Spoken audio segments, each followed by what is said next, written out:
Ladies and gentlemen, whatever you've got planned, forget it. I'm the Doctor. I'm 904 years old. I'm from the planet Gallifrey in the constellation of a Castorberus. I'm the oncoming storm, the bringer of darkness, and you are basically just a rabbit, aren't you? For this is a podcast called Fred. I get that reference. Yes. Oh, gosh. Cue the music. I don't know what we're yelling about! We came, we saw, we kicked its ass! Wait a minute, Doc. Are you telling me you built a time machine? Kind of a DeLorean? The way I see it, if you're gonna build a time machine into a car, why not do it some style? Who is this? What's your operating number? Boring conversation anyway. Whoa, we're gonna have company! Loud noises!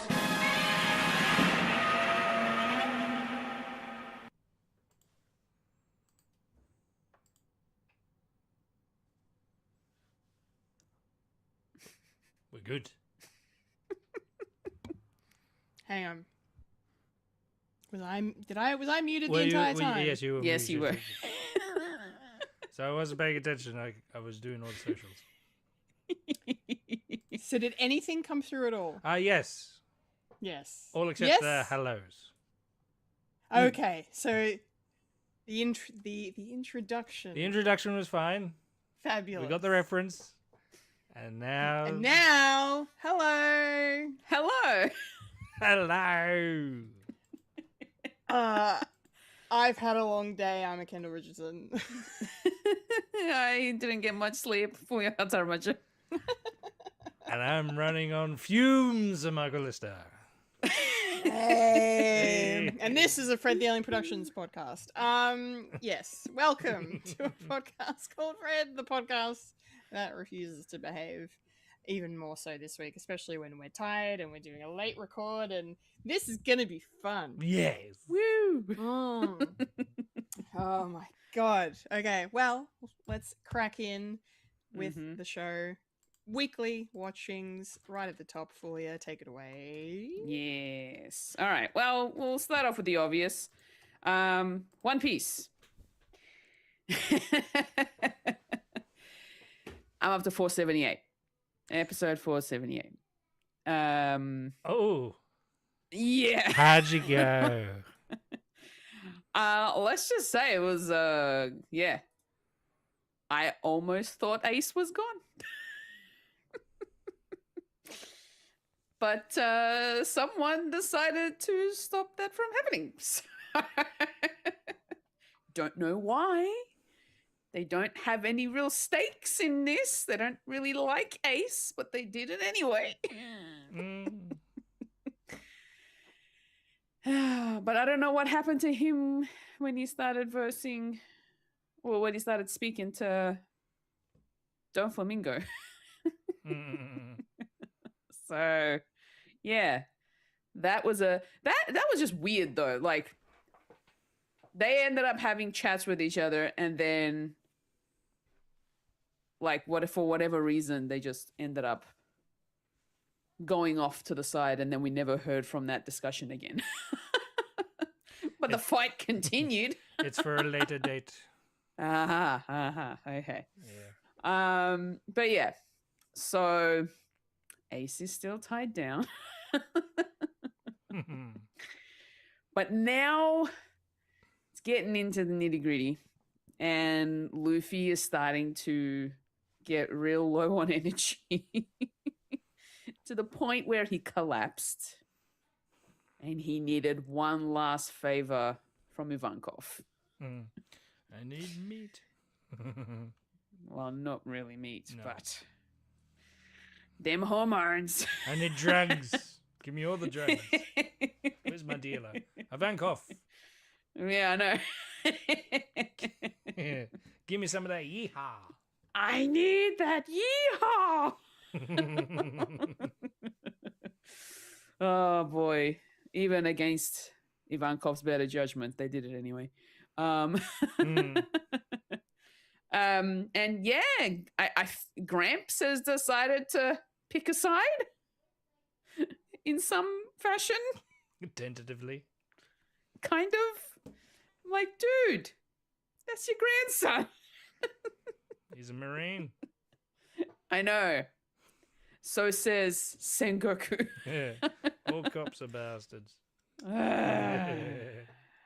Even if he does have all of the feels of being on the fence of who the hell to side with, kind of emotional feelings and thoughts. Bit rough for him. So I kind of understand what he's going through, but at the same time, dude. Mm. And yeah, and Whitebeard's not doing so well. No. Keeps plugging Yeah. along. Yeah, but decided he didn't want to look like he was all plugged in when he was facing off with the Marines. Mm. But yeah, apparently it looks like his heart's about to give out. That's determination, that is. Very much so. So yeah, that's essentially as far as I've gotten with that. Well, there's so much going on. My gosh, like this fight sequence is taking forever. This is like a Dragon Ball Z fight. Freaking Spirit Bomb. 10 episodes just to build up a bloody Spirit Bomb. This is essentially Luffy 10, 20 episodes trying to get to Ace. Yeah. What number you're up to? 478. 478. Yes. Okay. Give it another 10. Oh, no. And Why? then maybe have a little break. I already had it I took 2 days off before I jumped back into it today. Wow. You'll get up to a certain point and then you go, okay, I need to reevaluate what's going on. Give me a week. Well, that's the thing, right? Because I'm currently playing the One Piece TCG, and the current decks are based around the Impel Down characters. So whatever characters I'm seeing now is going to be whatever I'm like. They're also in the trading card game.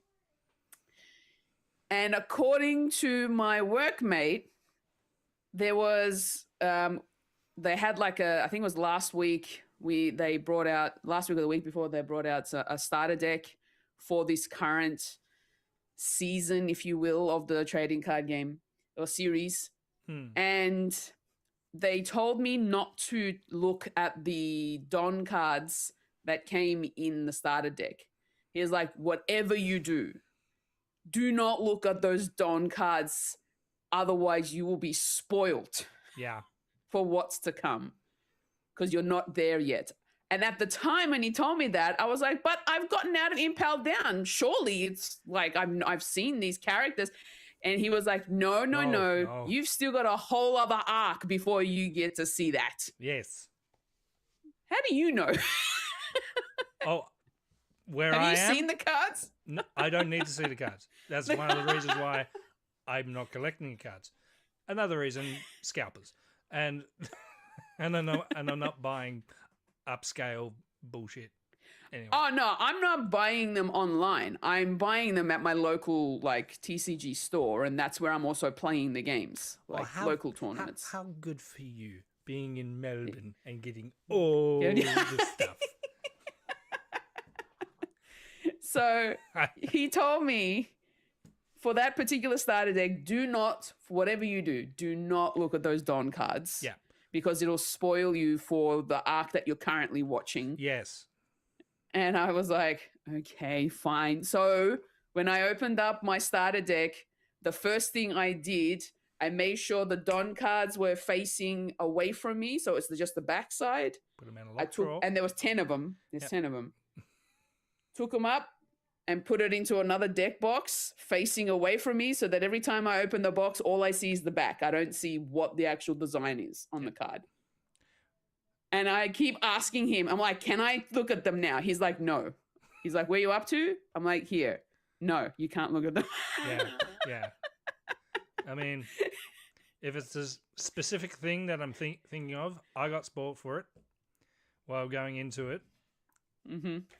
But it's still hit.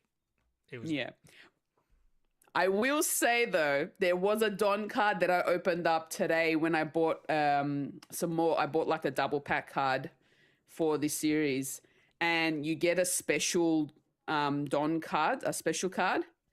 I opened that not thinking that it was like going to be doing anything for spoilers or whatever, and I looked at it. I'm like, oh, I recognize the design. The design is what's his name? Mr. 3. But it's the word Don written in Japanese or katakana, right? And it's like got the design of, it's got his wax on it with the wick, and it's got like flames, like a candle wick kind of a design to it. And I'm like, oh yeah, and it's a foil card, so it's like shiny. I'm like, ooh, that's pretty cool. So I added it to my Impel Down deck. And when I told my workmate that I saw that, he's like, are you kidding me? You are why did you open it? First of all, he told me off for opening it. He's like, don't open the Don cards. I'm like, okay, calm down. He's like, you're so lucky it's not the card that you shouldn't be seeing. Yeah. Oh, that image is still in my head. Like, yeah. I'm like, okay, all right. If I get more, I promise I won't open the Don cards again. Trust me, you are so close. You are Am so close. I reckon by probably the middle of the week, I'll be getting a text from you. Yeah. I will message you and I will message him. I'll be like, yeah, you'll know. And I'll laugh. No. Wow. Anyway, that's One Piece. Moving on to another anime that I essentially binge watched in 2 days. This one's on Netflix called The Ramparts of Ice. It's a Netflix anime. And essentially, it's a high school sort of slice of life romance, coming of age story, I guess, more or less. And it's about a female student who in junior high ended up getting bullied a lot and was, given the nickname the Loner or the Ice Queen. So because she didn't really have like a way to, she was very socially awkward. She didn't know how to connect with other people to make friends and all that. So she didn't have any friends in junior high growing up. When she got to high school though, she decided to put up a wall and avoid making any kind of social or emotional connection with anyone. So she doesn't really have many friends. She's probably got one or two that she's close with. They know what she's actually like because she's actually quite sweet and funny. But with anyone else that's new, she prefers not to give off any kind of emotional connection. She doesn't want to get hurt anymore. So she's avoiding it. That's why she's got like this wall. But every time people look at her, they get intimidated because of the way that she's got like this stone wall kind of look to her, very intense look, that expression on her face. And a lot of people have kind of nicknamed her the Ice Queen because she stares people down. But she doesn't do it on purpose. She only does that because she doesn't know how to interact with them socially. So yeah, but then, these couple of other guy students end up kind of somehow getting to know her, and now they've kind of formed this small little tight-knit friendship group. But they're still trying, like, there's got like this, Michael will understand, there's this like thing where everybody thinks they like each other kind of a situation. One of the girls thinks that the tall guy likes the main protagonist girl, but they're actually just really close friends. And then the main protagonist girl knows that the tall guy likes her best friend, but then she knows, so that she doesn't know. Then the tall guy knows that, I don't know what's going on. Like, it's just, there's like this, it's a love square. We'll put it that way. Call it a Midsummer Night's Dream. Yeah. I don't know what's going on, but nobody is telling anybody each other who likes who. And it's causing some havoc. Some headaches. Yeah. So there's that. It's actually a really good anime though. I'm really liking it. I binged through all of the episodes that were already there, but apparently there's a new episode that's going to be coming out very soon. So hopefully that'll tie together what has happened so far in the 12 episodes I've already watched. So there's a 13th episode coming. So I'm looking forward to that. The last thing I want to mention is I finally got back over to Disney Plus because something has arrived on Disney Plus, and that is a Pixar movie by the name of Hoppers. Now, I kind of wish I saw Hoppers in the cinema. Oh no. Because it is one of those kind of movies that you would be great to see on the big screen. Hoppers is about a 19-year-old animal lover who uses technology that places her consciousness into a robotic beaver to uncover mysteries within the animal world beyond her imagination. So she grew up as an animal lover. It starts off with her in the classrooms of primary school. And you know how some of these classrooms have the classroom pets? Like you'll have a turtle or a rabbit or a whatever, or a bird or whatever it is. She was going around at the beginning of the movie, grabbing all of the animals, putting them in her backpack because she was trying to save them. But then she gets cornered by teachers, and she was trying to find a way to get out of there, but ended up getting in trouble. Now, my first thought the moment I saw this scene play out, I was like, no, this girl may love animals, but you do not. She probably doesn't understand the animals and how they behave. You don't go putting all of the mammals and the birds and the reptiles and whatever into one bag. Because you don't know what will happen in that one bag. Well, no, I did, and it was fine. Yeah. And all you see is this backpack just go like moving around, like there's things just poking and prodding from the inside. But yeah, Hoppers. It's essentially like it's a environmentalist kind of message of when you start building in places where their animals usually have a habitat. If you clear them out, they're going to end up migrating to other places, and then it gets overcrowded. But then they have to adapt to all of that, right? And so this movie is essentially the main protagonist's name is Mabel. She just wants to bring back the animals so that the mayor of this city doesn't end up building this bridge, this highway that cuts through this particular part of the reservoir. So, and then there's like a department in the college that she college or high school, I can't remember. There's a department at the school where one of her teachers, she's a scientist, and they've got a project called Hoppers, where they hop from their consciousness into the robotic animals that they've been creating in the lab. And then they use those robotic animals to then sort of interact with the actual animals that are out there so that they can see how they behave and all that sort of stuff for science, you know. Yeah. So it's like Avatar.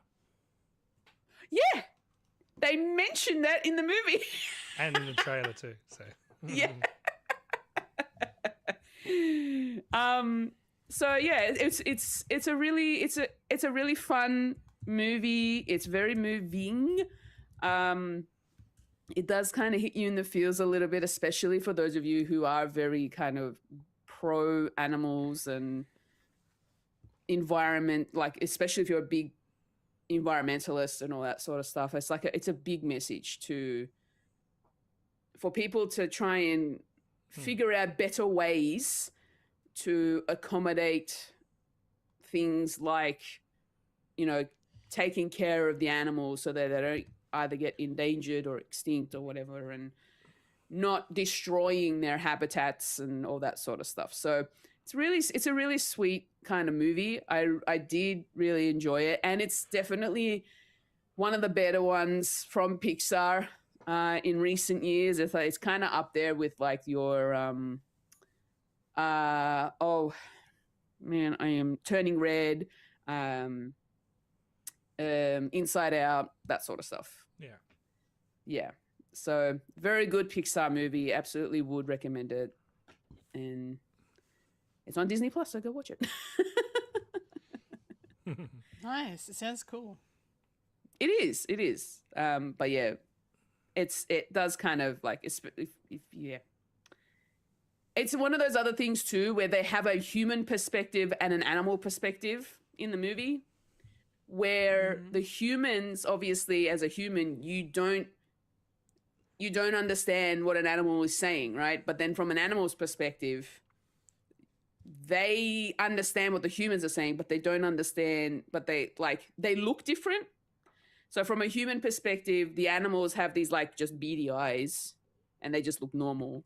But then from the animal perspective, they have the big sort of like cartoony eyes when they're speaking English. Okay. That's interesting. Yeah.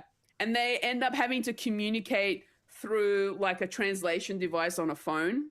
So they put an earpiece into the human and then they type on the phone, and then that does like the translation to English. It's so funny. Yeah. Do you know the meme? The meme that's a lizard. Lizard. Beaver, beaver, wood, beaver, wood. I haven't seen the movie. I just know the memes. Yeah, it's funny. It's very it's wholesome. I liked it, and that's all I've been watching. That's it. Wonderful. That's it. That's good. That's a great selection. Thank you for sharing. Mike, what have you been watching this week?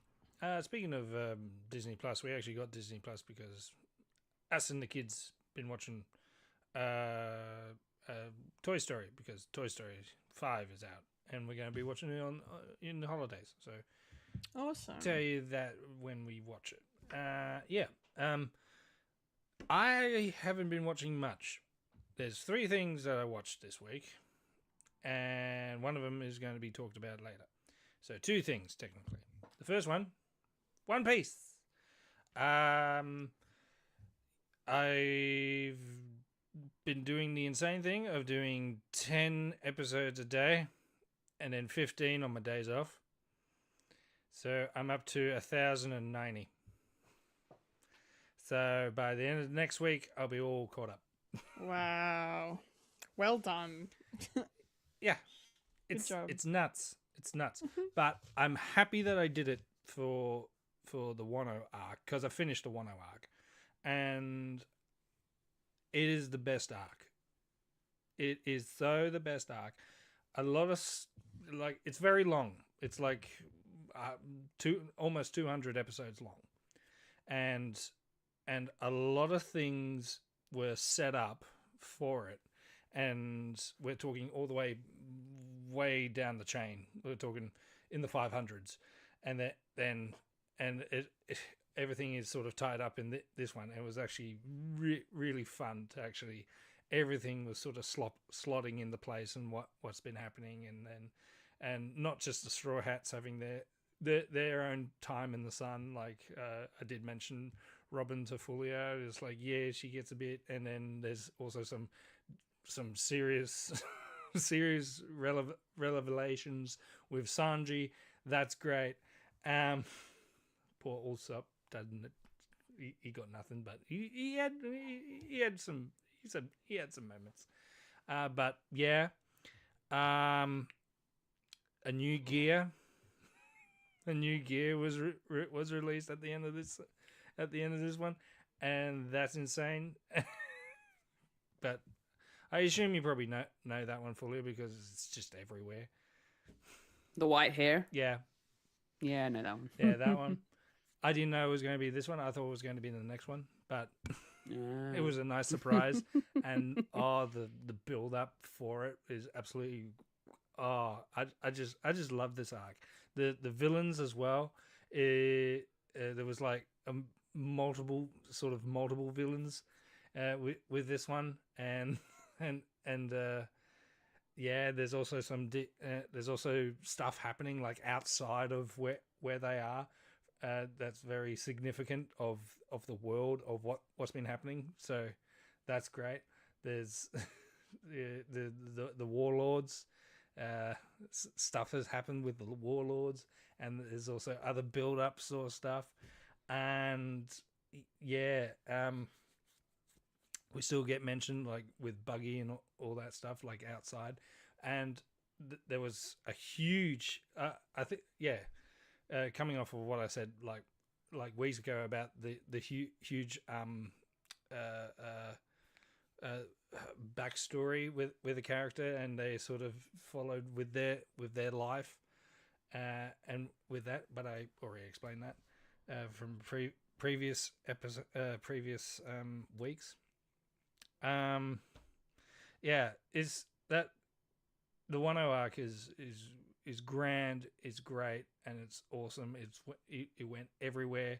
It's sort of like a love letter for like Shoden sort of characters as well. So there's like the famous 7 samurai and that sort of stuff. It's so great. It's like everything's Gosha in there. It's you can tell Oda had a lot of fun like so like being in this sort of world.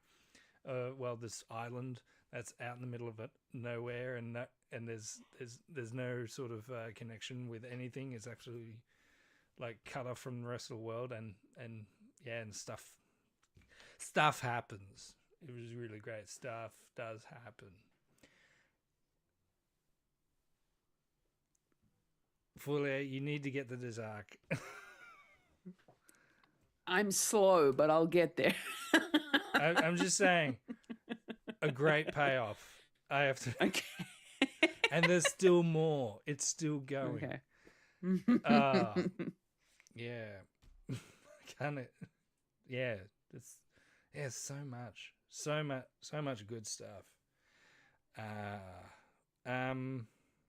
Yeah, that's the One Piece, and as I said, next week I'll be all caught up to. I'm going to Egghead Island next, and then Elbaf, and that's where the series is so far. I'm going to be... I don't know what to do with myself now watching One Piece weekly. I have to do... There was one day I did 20, like 21, because I was a little bit behind. I had 5 behind. I will say, during the week, it might have been on the Wednesday, potentially the Thursday. I did have a lazy day, and I just had One Piece on for half the day. So I got through quite a bit of chunk of One Piece that day. Yeah. I'd say probably about 10, 15 episodes that day. Yep. Yeah. 5 seconds past the Toei animation logo. It's like, okay. And the recap. Skip, recap, skip, and then bring. Yeah. It ends up being like 15-minute episodes. Yeah. And then episode, and then to be continued. Cool. Next episode. Next one, yeah. Just keeps going. That's what it is now. Mm-hmm. If someone There's a rhythm. If someone tells me what's your favorite intro song, is like, I don't know. So I do at least listen. So when it comes to the new song, when it changes, I do at least listen to it once. Same. Just so that I can see where the change happens and what it sounds like, and then sometimes they're actually really fun to listen to. Oh yeah. The only problem, but then after that, the only problem that I have with that is, it came up to one of the arcs where I was figuring out, oh, this is going to be like a slight spoiler for the main arc. I don't want that. Skip. Yeah. I don't watch it, really. I don't look at what's going on in the title sequence. It's just more of a listen to the music. Yeah. Yeah. But, yeah. Yeah, so, yeah. It's going to be weekly soon, next week. So, and then, of course, I'll be going to the dub as well, because, no, to the sub, because the dub wouldn't be ready. So I'm gonna have to retrain. You're so caught up. I'm gonna have to retrain myself, and then when I'm all caught up with the anime, I'll be going manga. Ooh, you're going real hardcore. Or I'm not going to go full on of actually learning Japanese. I will be reading the English one, yeah, of course. I wasn't expecting you to go and read bloody Japanese manga. I mean, like, I knew it was going to be in English. I'm already reading a book backwards. It's just... Yeah. So this is my journey, and I'm really enjoying it. And it does Good. They say this is like the last sort of stretch saga of One Piece, and it definitely does feel like that. And it's sort of saddening that it's sort of ending up like this.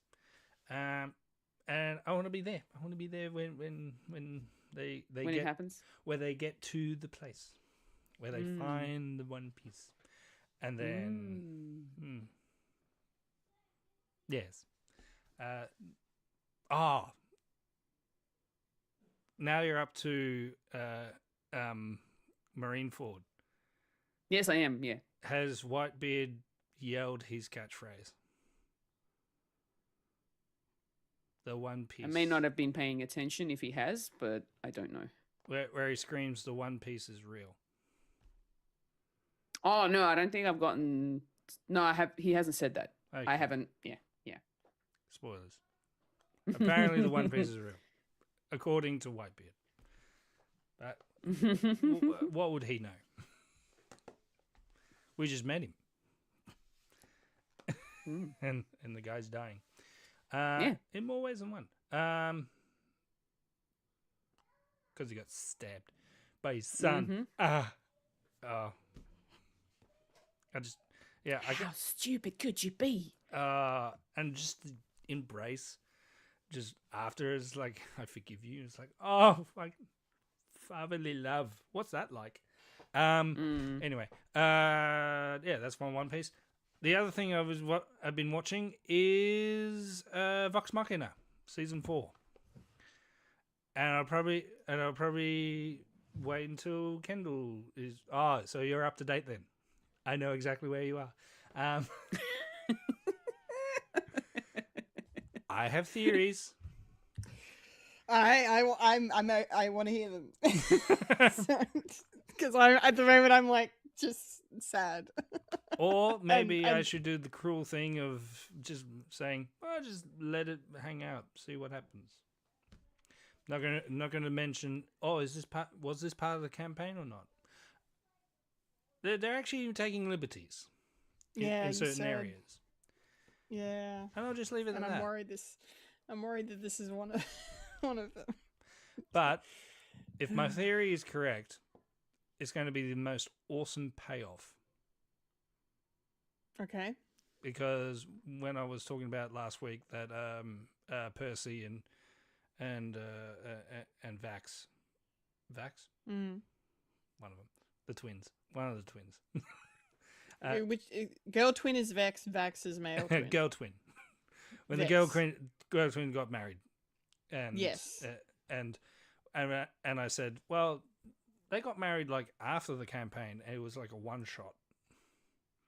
So, but they actually included it into the series. It's like, oh, Yes. okay, so they're sort of changing it up. But a they bit. didn't really show it, I guess. No, and they're sort of changing it up a bit, and it actually fed well into the sort of tension that they have with boy twin, and how Vax. yeah, and how Yeah. their relationship is sort of is like, well, I'm not going to be here, but I want to be there, that sort of thing. So I do have my theories. There is there is a one shot after the campaign that does involve Grog. Okay. And I'll just leave it at that. But the ending for that one shot was really, really good and Cool. fucking phenomenal. But I'll just leave it at that. Okay, great. So Kendall, how was your upsetting time with? I will add with the other weeks, the Okay. other episodes of Yes. of that week. Mhm. What was 6? I binged it all this week because I'd only watched the first 3, so I've watched 6 episodes in a week, and it's all blurred together. Yeah, So the highest episode is my favorite one so far. that was fun. Yeah, That was a lot of fun. I think it was episode 4 or 5. I think. yeah, that was Yeah. and then yeah. Yeah. Episode 6. If it is 1, 2, 3, 4, 5, 6, 7. Episode 7. They introduced a character that is there, but is actually a character who is part of campaign 3. Oh no way. And that was fun. It's like, yeah, that makes sense because that was her backstory, and she's here now. So that's kind of fun for people who've been following this stuff. It's like Little Easter eggs, yeah, connections. that's cool. Scandalin His Scanlan is finally here. Sort of. Yay. Sort of. I I'm not sure about the play of events, but when I was talking about last week, where Sam was actually dealing with his medical issues and how he had to step back from campaigning, Yes. but was still part of the production stuff for the TV show, and one of the reasons why he was that Wayne Brady was doing his character instead of him, and how Scanlan is not really part of this part of this season because his character was sort of stepped back so he could play that character, and he does come back in the campaign, but I think it was a bit. I think the ending for that episode of like basically saying goodbye was probably a failsafe if Sam couldn't come back and his voice wasn't there or anything like that, or or heaven forbid, knock on wood, passed. It would have been it would have been saying goodbye to Scanlan, because I found out that there's going to be a season 5, so there's going to be even more stuff, but I don't know where this story is going to go. Now Grog's gone, and I'm really enjoying Pike's story because this is new. Yeah. Because Ashley Johnson was absent from most of the campaign because she had a real job. and she couldn't. Back when that was her real job and this wasn't. Yeah. And she only came in occasionally, like in and out. And so they actually changed that up a bit. So seeing Pike actually, seeing a well-established character is a lot of fun, and where she's going with this stuff. And and I had to refresh of what happened because essentially this is like the last sort of battle with the whispered one. Vecna, not Vecna, because rights issues with Wizards of the Coast. Yes. And I was trying to remember what was going on there. It's like they in it they need everyone there. So Scanlan's not there. Pike is gone off, and Grog is basically turned into Ocean Gate sewage. Yeah. Except not as fast. Nah, not as fast. No. Crack in the window and red mist. that was literally that was instantaneous. Yeah. This was not instantaneous, and this was painful. It looked painful. Yeah, it sounded painful. Yeah. How about you, Kendall? How did you handle it? Well, okay. I love my boyfriend. I really do. But he laughed. He walked in because he was out in the lounge room. He was on his computer gaming online with some friends, and which he does sometimes, and that's all well and good, and gives me a chance to go watch my stories. In this case, my stories. In this case, Vox Machina, and so I'm in bed watching it in the bedroom, and fucking Grog dies. And not even 10 seconds later, Lee walks in the room, and I'm like crying.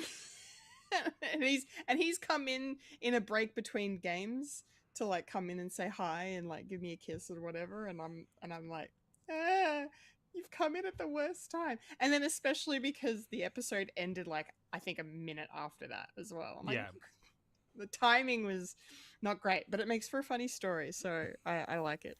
I was like, doll, are you alright? Yeah. I was like the character just died. I didn't even bother saying it was Grog because he would have no idea. Like, I think he said he saw season 1 or saw most of season 1, but I didn't want to say who just died because he didn't see it. So I'm like, he can't. Hopefully, he can't hear this. I don't know if he's ever going to watch it again. But yeah, I just said a character just died. And Fox, yeah. This TV show is like the best show that no one's watching. It really is. More people need to be watching this show. It is just. I feel like if this was a live action show, more people would probably watch it. But even then, it is fairly niche. I don't know. It is a little niche. Yeah, it is a little niche. Yeah, but anyway, it's good for us to enjoy. But and then also, like, based on what you've just said, I also don't think it's the last we'll see of Grog, because most of the characters, as we've said, most of the characters in the show that die tend to come back. So I'm not completely heartbroken, but at the same time, they took buddies away. No more buddies. Why would you do that? After losing Pop Pop. After losing Pop Pop, and then like that was I think Pike having to deal with this loss is probably the worst of it, because like the whole reason she's gonna blame herself for Grog dying. It's like she has to find the Everlight. Yeah, and every time fucking Vax Jesus. or whomever, like, or Percy or someone says like, "Have you consulted the Everlight?" and she's like, not really. She very much has a love-hate relationship with that Her deity. faith is shooken. Her faith is very much shooken. But yeah, that episode with where Pike and Grog go home and visit Henry Winkler. By the way, that was random, but awesome. And I'm sorry, also Andy Serkis. Hello. Yeah, I clocked his voice as like, you're the bad guy, aren't you? Yeah, I know. I literally, yeah. I was like, there's no way he's not the bad guy.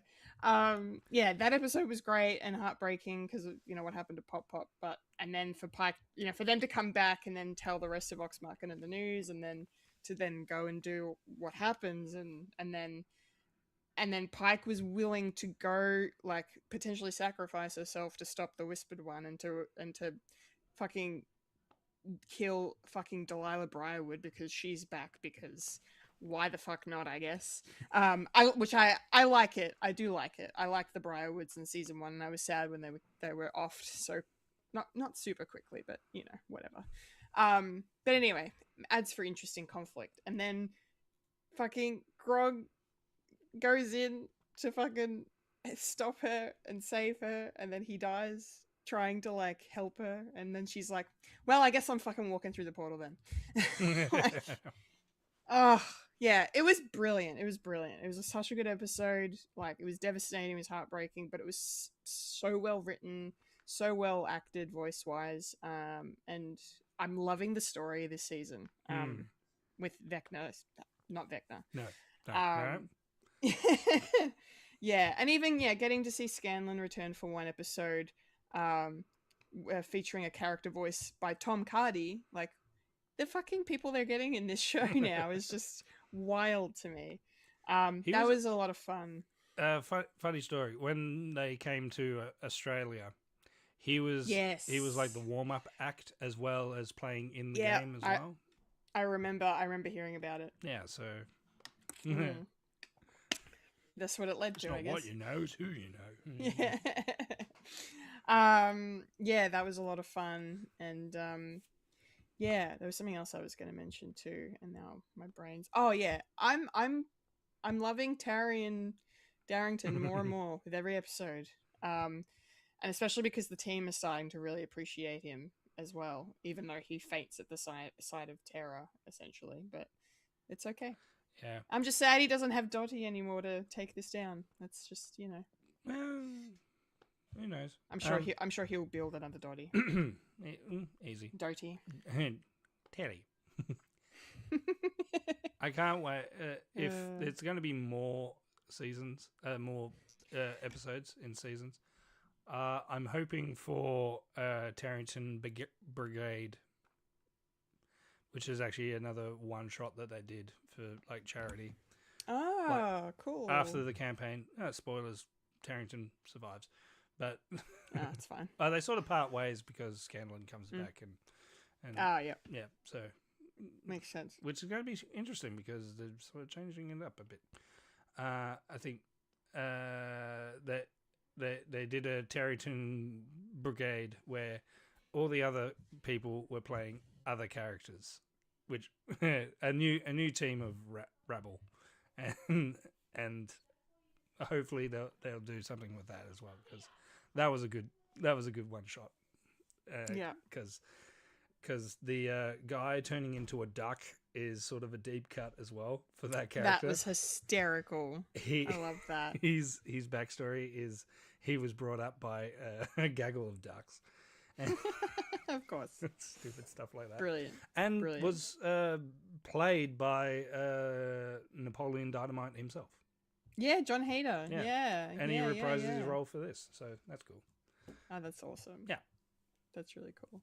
Yeah. Vox Machina is fucking great, and I'm sad that we've only got one more week Of 3 episodes. Three episodes. 3 episodes to go. They'll drop on Wednesday, and then we have to wait another year or so for season 5. But yeah. I think we're it's getting like- Mighty Nine. We should be getting a Mighty 9 season 2. Mighty 9 was very successful for them by all accounts, and I fucking adored it. I thought it was brilliant. So, yeah, they got to do another one. Yeah, and with Lardner coming in for the creepy dead girl that turned Yeah, up. that was wild. I liked her though. She was cool. She's part of Campaign 3, and Oh, sweet. yeah, so having her there and having Trisha Ray playing her as well, it's sort of going. I wondered because I was like, I know that voice, and I kept checking the Amazon, like the Prime Video, like in-scene X-ray thing that they do. Yeah. Just because I'm like, I'm too lazy to get IMDb out, and then now that makes sense as to why her name wasn't popping up, because it didn't pop up at all. It just showed Laura Bailey as Vex. Yeah. It didn't show her, so that's good to know. Yeah, not sure if they're going to be setting up for Bell's Hells TV series. I'm not sure if they're going to do that or not. Sure, But it's good to actually put them in, maybe. Yeah, because they were around about the same time as Mighty Nine as well. Like in between Vox Machina and Mighty Nine is like 30 years. So yeah. So no doubt they'll probably turn up a little bit more in Mighty Nine if they do that, which I don't. Yeah. Okay. Yeah. Nice. Yeah, I just for the sake of time, I will mention one more thing, just quickly, because I rewatched The Avengers this week. What for? The first Avengers film. Well, see, me and my partner are doing the slowest watch through of the MCU ever recorded in history. You're recording it. No, No. there's no recording. Yeah, so, and we were up to The Avengers, and yeah, we chucked it on the other day, and I went in with my expectations low, because I'm starting to really realize that these movies are just not his thing, even though he loves the Dark Knight trilogy. I think he prefers them all. Like, he likes the Guardians. He's like, I want them to be like, I don't know, like the Guardians, or I want it to be like Christopher Nolan's Batman. Like he and the Avengers, for some reason, the Venn diagram doesn't meet. So he didn't like it that much, which, I was crying and dying on the inside. But I fully expected it. There was a few things he pointed out about the movie that I'd never considered, but like there were lots of little nitpicks and stuff, and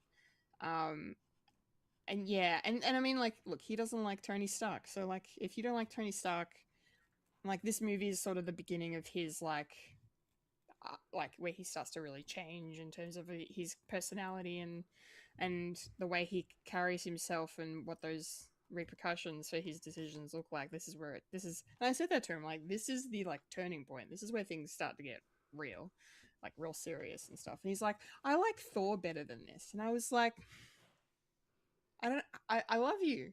I never thought I'd ever hear anyone say the Thor movie was better than the first Avengers film. But hey, I'll take it, whatever. But the great thing I will say about his reaction, he heard the score for less than a minute and was like, is this Alan Silvestri? Ooh. And I was, yeah, he picked it because he's such a Back to the Future fan, like huge Back to the Future fan. And of course, Alan Silvestri did the score for that trilogy. Like he just heard it straight away. He was just like, this sounds like Alan Silvestri, like the way the, you know, either the horns were going or the strings or something was happening that just brought, you know, Marty McFly into his brain, I guess. And he was just like, Yeah. I know Horns, this. strings with xylophone. Yeah. Yes. Yeah. Pretty much. But yeah, it was good. It was good to rewatch it. I forgot how great the dialogue is in the film.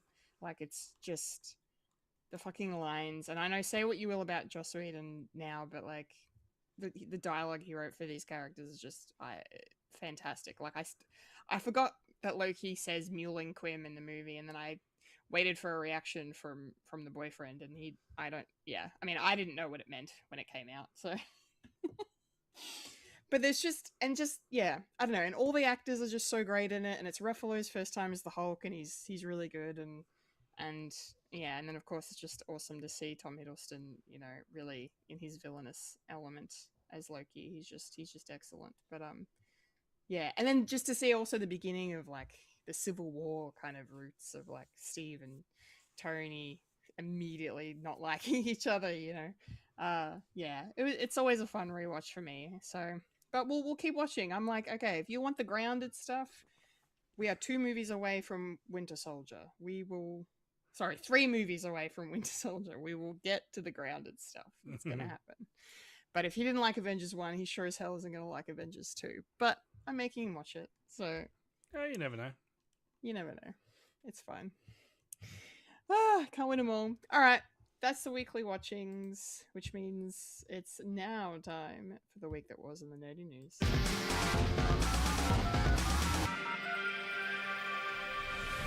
This is the news in nerdy news. The nerds that talk about the nerdy news. That is us who talk about the news that is nerdy. And now the queen of nerdydom, the hostess with mostess, Kendall Richardson. Take it away, Kendall.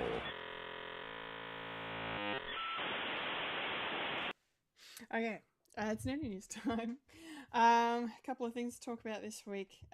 Starting with some more Lord of the Rings news in regards to the upcoming film The Hunt for Gollum. We had a big casting announcement drop during the week. Anya Taylor-Joy is going to be joining the franchise, joining this film. Of course, she's playing an elf because with that appearance, what other kind of character would she really be playing? An orc. An orc, yeah. Make her an orc. You wouldn't do it. You're scared. Come on, do it. Don't be afraid. Okay, so she is she's playing an elf by the name of Seren, and this is an original character to the movie. This is a character not in the Legendarium at all anywhere. Part of the reason she's been invented, I'm guessing, is because we know so little about this time period where Gandalf and Aragorn are trying to track down Gollum. Is it because before the events of Fellowship? Is it because there's no real story? There's no real story, Mike. Yeah, Yes, so you heard that. So they're making stuff up. They're making stuff up. Yeah. That's what fiction is. It's all made up. It's all made up. Well, I mean, look. I guess I'll eat my hat then. Seren, all we know about her in the description is that she's a Sindarin elf of the Woodland realm. And that is the realm controlled by King Thranduil, played by Lee Pace. Yes, the one with the antler crown And the antler fucked up face. Yeah, and the fucked up face in some parts. Yes, he's played by Lee Pace in the Hobbit trilogy, and he's also, of course, Legolas's father. Or if you're Australian, legless. Legolas. G'day, Legolas. Yes, and she's a trusted and lethal agent of the king. So she's on her own mission sent by Thranduil to find Gollum, I'm guessing, and then she, comes to blows with Aragorn and Gandalf. I don't know. And then they have to work together. A lot of fans this week have been pointing out referencing Toriel, who was the elf that was invented for the Hobbit trilogy. played by Evangeline Lilly. I enjoyed that character, and she was a little bit of a misstep, I will agree, but it's interesting that they've decided, given the fans' reaction to her in that trilogy wasn't very strong, and now we've invented a new elf. I don't know. Hopefully this is better. Hopefully they've learnt their lesson. I don't know. Surely what it she's still means. pining over the short guy. The short guy's dead. Spoilers. Yeah, spoilers. I don't think Fulya's caught up with The Hobbit. What? I've watched The Hobbit There you go. once. Once. Once It's is fine. enough. Once is enough. It's okay. Maybe twice if you want to do the extended. I haven't done the extended. I couldn't imagine doing an extended. I can't believe that an extended version exists. I've of got these it movies. just because I'm a completionist, but I Yeah. just can't stand a CGI Billy Connolly. Neither can anyone else. like- The Didn't biggest even know he head was in scratch. it. Yeah, the biggest head scratcher of them all. He plays a dwarf king, I think. In the third film, he leads one of the titular 5 armies into battle, and he's CGI. So yeah, but more on CGI characters in our next news item. Fulia, do you have any thoughts on Anya Taylor-Joy playing an elf in this Lord of the Rings film? Does this make you more interested or less interested or indifferent to watching the movie? What do you think? I'm indifferent. Do you like Anya Taylor-Joy? Like, have you seen any of her stuff really, or has she made a lot of movies and TV shows that you haven't really watched? She's the voice of Princess Peach. Yeah, I know that. There we go. Yeah, I There's know her the- voice. There's Her the voice. Her American Exactly. accent. Yeah. Yes. She's her British, American isn't she? accent. Yes. She would British, I fit the think. bill of an elf. You know, She looks pretty the part. face, Very blonde ethereal. hair. Yeah, Mhm. I can see it. She kicks ass. They'll still put her in a wig, I'm sure. Probably. Yeah. Or braid her hair somehow. Yeah. A red She'll one. look great. Mm. The, Because she's playing the other redhead elf girl. that would be funny. That's Oh, all I boy. can say. Great. I love it. Look, the only reason why I feel a bit indifferent about Lord of the Rings is just because I've not really delved into the lore or read the books or anything like that. So I don't Yeah, really that's have alright. much of an investment in it. So I don't know, maybe once I see a trailer, it might gain my interest a little bit more. Yeah. But at this point in time, I'm just like, eh. Yeah. And No, then- that's okay. I get it. There's not a lot Yeah. to go on. There's not a lot. Mm. I mean, like, I'm not indifferent on it, but my excitement is a little tempered on this just because why are we telling the story? Why does the story need to be adapted when there's so much other stuff in the Legendarium they could be adapting for Yeah. the screen? So I get where you're coming from. We need to see some proof of the pudding before Yeah, we exactly. commit to the whole play. If you Because know I what feel mean. like, do we know when this is even coming? Like, is it going to be in like 2027? Next Okay, Yeah. so it is next It's out year. next Okay. year. Yeah, they're going to be Alright. filming it soon. I think they Hmm. start filming like either while I'm in New Zealand or just after I leave New Zealand. I'm pretty sure they'll be filming. So in the next month or two. Yeah. Yeah, exactly. Yes. Cool. Well, thank you for your thoughts. Anyway, I do appreciate it. Mike, what do you make of this casting and the addition of another fictional character? I know you've already given a little bit of your thoughts, but tell us more. Yeah, I'm more excited about the other one, but this one, the in between, cool. What's going on? What's making me intrigued is that they are putting a lot of stuff into this that is interesting. Like, sure, Vigo's not playing Aragon, playing Ranger. He's one of them Rangers, and there's a lot of interesting people like coming back. You know, bighorn fuckface, and I don't, yeah. Not sure about the story, but a lot of interesting things, and I'm probably definitely going to see it because I am a somewhat Lord of the Rings fan. I've got all the extended editions, even though I tentatively. So do I. Yeah, I tentatively watch them like every so often. If I'm doing a big cleaning spree at my place, I usually like chuck them on, see how far I go. get to the 3 hour mark. It's like, I'm done. No, I'm not done yet. All right, 2 towers.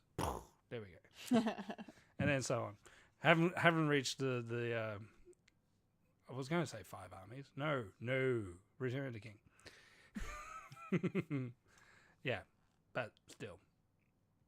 And my kids aren't quite ready for Lord of the Rings yet. Yeah. Yeah, maybe. Yeah, probably when they get to high school, maybe. I guess. Yeah. That's when I watched them. But then that's the age we were when they came out. So I guess makes sense. Yeah. Yeah. Yeah, I haven't really got much. Yeah, I know from. I haven't seen Queen's Gambit yet. Yeah. But I know her from Mario, From and from Dune for a brief cameo at the end of the second one. Yes. As a flash forward memory. The Atreides sister. Yeah. I'm a baby, and I'm gonna turn into Tyler Joy. Yeah. In the future. Can't wait for Messiah. Anyway. Yeah. More Bring it excited on. for Messiah than I am for Doomsday. Ooh. Yeah, look, we still haven't had a proper fucking Doomsday trailer yet, even though they've shown us those little clippy bits, but I need a full trailer, and San Diego Comic-Con is in 4 weeks, so Yeah, they're probably going let's to. fucking strap in. Yeah. Strap the fuck in. Okay. Next bit of news. This is really interesting. I'm excited to hear what you guys think. But it looks like we might be getting a sequel to Ron Howard's The Grinch 26 plus years later. Jim Carrey is apparently in talks to return to the role. Ron Howard will return to direct. And I believe the same screenwriter as well, whose name currently escapes. But yeah, it's the same team. Oh yes, Alec Berg, Jeff Schaefer, and David Mandel. They're the guys that are working on a script for this. These guys have worked on Curb Your Enthusiasm, and on the other end of the spectrum, the live-action Cat in the Hat with Mike Myers. Yeah. But apparently Alec Berg was the co-showrunner of Barry. So he's involved in that as well. So yeah, interesting collection of people. But one thing that's really curious to me is the fact that, Jim Carrey famously has always talked about how grueling the makeup process was to become this character. I can only imagine. Yeah, like apparently he had trouble breathing while he was in it, and it felt claustrophobic, and the process of putting on the makeup, it took hours and hours, of course, and he had to go through some kind of strength endurance training by people who work To in carry all warfare that and weight, stuff. Yeah, to just actually handle, because it felt like torture to him as well. So I'm like, why the hell would he want to come back and do that again? Well, obviously it's 26 years later and things have changed in terms of the way characters are portrayed in films, especially characters like this, and makeup and CGI and what have you. A couple of years ago, he expressed an interest to return to the role, and this may have been the impetus for something happening, who knows, but he said, this is his quote, "Oh gosh, if we could figure out the Grinch. The thing about it is, on the day, I do that with a ton of makeup and I can hardly breathe. It was an extremely excruciating process. The children were in my mind all the time. It's for the kids, it's for the kids, it's for the kids. And now, with motion capture and things like that, I could be free to do other things. Anything is possible in this world." So he's talking about potentially doing a motion capture performance as the Grinch, which could also work really well, given how well, we were just talking about Gollum, you know, and Andy Serkis and the work he's done in the world of motion capture performance, you know, maybe Jim Carrey will go down that route and, you know, not suffer at the hands of the makeup chair, even though Rick Baker won an Oscar for it, but it's no big deal. It's okay. I don't want to. I'm not going to downplay his pain. I couldn't imagine going through that process. And also, Rick Baker is actually retired, so he is retired. You're right. So you yeah, can't get him back. he's an oldie now. He's done his time and left a legacy, and he gets to enjoy that. He's made his retirement. last make-up. Yeah. Yes. He has. There's also been like a few nostalgia throwbacks recently with like Taylor Momsen, who played, you know, Cindy Lou Who. You know, she did some kind of throwback / reunion video thing like last year at Christmas time. I can't remember what it was now. Yeah, she did a cover of "Where Are You Christmas" Yes, that's right. as yeah. punk rock. As a punk rock cover, yeah, because she's the lead singer of the band The Pretty Reckless. Yeah, she's a musician now. She doesn't really act anymore. So I would be curious to see if they could get her to come back. I would say probably not. I would love to see Christine Baranski come back and play her character again, because, you know, she ends up with the Grinch at the end of the film. So I want them to be together and see the happiness. But anyway, we don't need this sequel. We really don't. But like, I don't know, it could be a good way to show, you know, the kids of our generation who grew up watching this movie, like, just kind of how good it was, give them a glimpse into that, and maybe they'll want to go back and explore and watch the older stuff. Like, it's a fun film. It holds up, I think, still. It's a little cheesy in parts, but it's for kids, and it's one of Jim Carrey's best performances. Of course it's cheesy. It's a Christmas film. It's a Christmas film. You know. And it's Dr. Seuss. Christmas Yeah, films. exactly. You love Christmas films, don't you, Kendall? Yes, I who famously, when I used to do top 10 videos, made a non-traditional Christmas movie top 10 because I'm like, fuck this. And then I think The Muppets was my number one movie, if I remember correctly, and that's more traditional than non-traditional. A lot of But people hey. have that on their watch every year list. Mm-hmm. Yes, Muppets yes, Christmas Carol. Gotta do it. Fulya, I know you're a Yes. Jim Carrey fan. You do Yes. like watching him. What does this make you think? How do you feel about him coming back to play the Grinch again? What do you reckon? I love the original Grinch. It's one of my favorite Christmas movies that I have watched, and my family doesn't even celebrate Christmas, and so I'm like the only one that loves this Christmas movie. I traditionally watch it every year, and so seeing that there's a potential for a sequel, I'm not sure I want it. That's fair. The fact that Jim Carrey's mentioning the idea of, rather than doing physical, like prosthetics, makeup kind of costuming, do motion capture.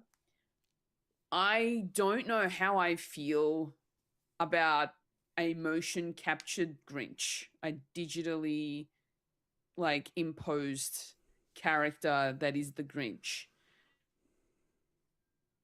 I know that the technology has come a long way since then, and it could potentially be really, really done really well, and it could look really cool. And they could make it look as authentic as possible. But at the same time, and I don't want to bring this into it, but it's most likely going to happen. If it's going to be digitally imposed into the film, what's stopping these film companies from using AI to create and generate things with those motion captures? That's what concerns me a little bit with the motion capture thing. And look, I understand the thought process that, yes, what he went through back then to put on that costume was grueling. I wouldn't want him to go through that all over again, considering that he's also, you know, getting there in his age. There's only so much weight he can carry now. And yeah, so motion capture could be done well, but what worries me in the age that we're in right now is the fact that AI generation could be potentially used. So your concern is that they'll use AI to bring him to life. Yeah. And I Okay. don't like that thought. Well, I don't like that thought either, but I will just give you some peace of mind and just say I don't believe they will, because that'll violate the SAG laws, I'm pretty sure. Because one of the reasons we had the actors strike, the SAG strike a couple of years ago, was because of the AI situation. And I believe, that they made one of the conditions around AI was like they wouldn't be using AI to enhance or generate a character's performance. I'm pretty sure.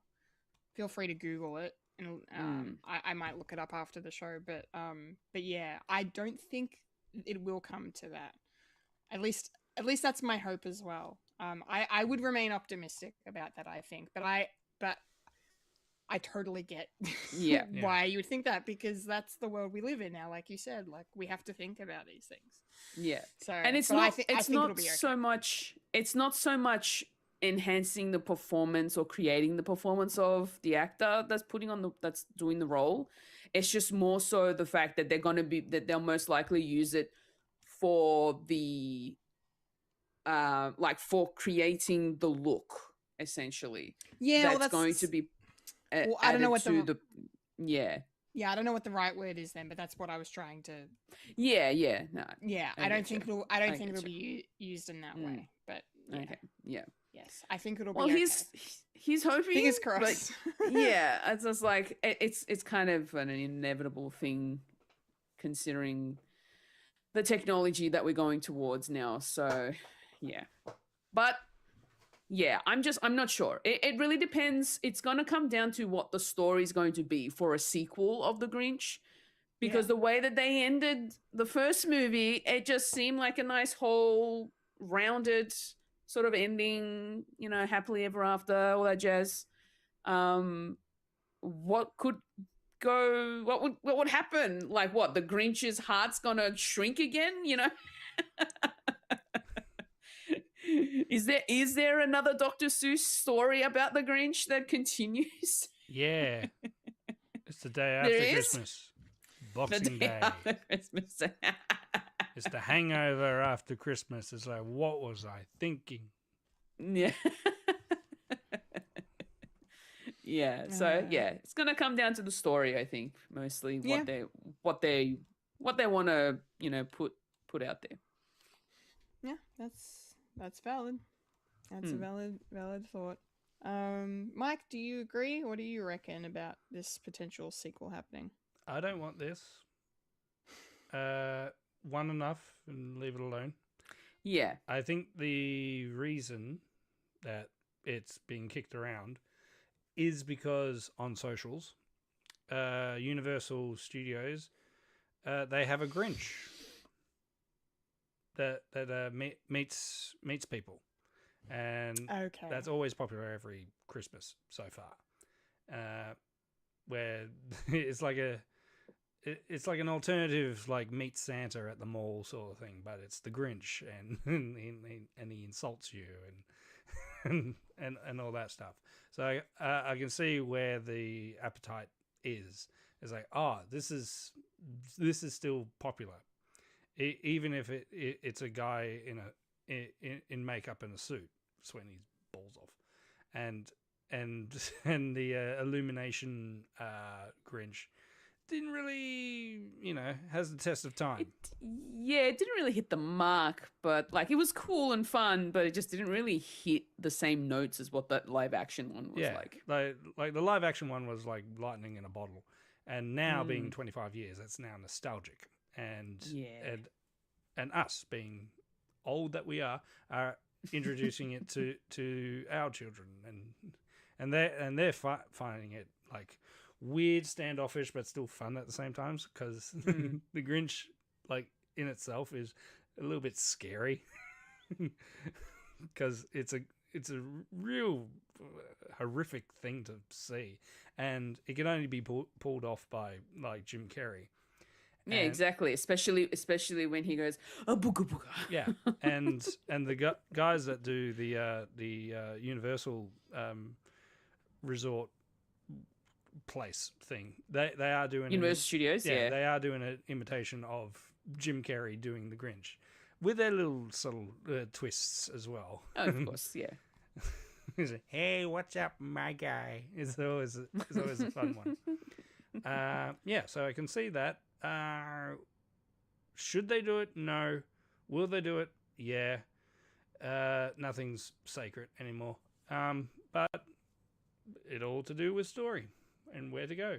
Is it going to be set 25 years after Whoville and Cindy Lou Who has now got a family of her own and her daughter, maybe. I'm just spitballing here.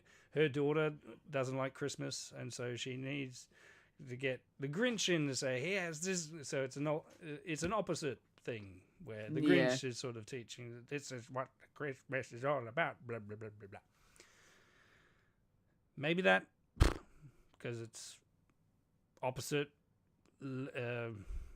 legendary sequel sort of thing. It's a new Cindy Lou Who Jr. Do women do juniors? I don't know. I don't care. But that's probably going to be the piece of crap that they're doing. But it's still Jim Carrey, so if you can still do that, go ahead. Do it in your 60s, sir. If you can still do sequels of doing Dr. Eggman, then you can do Grinch, I guess.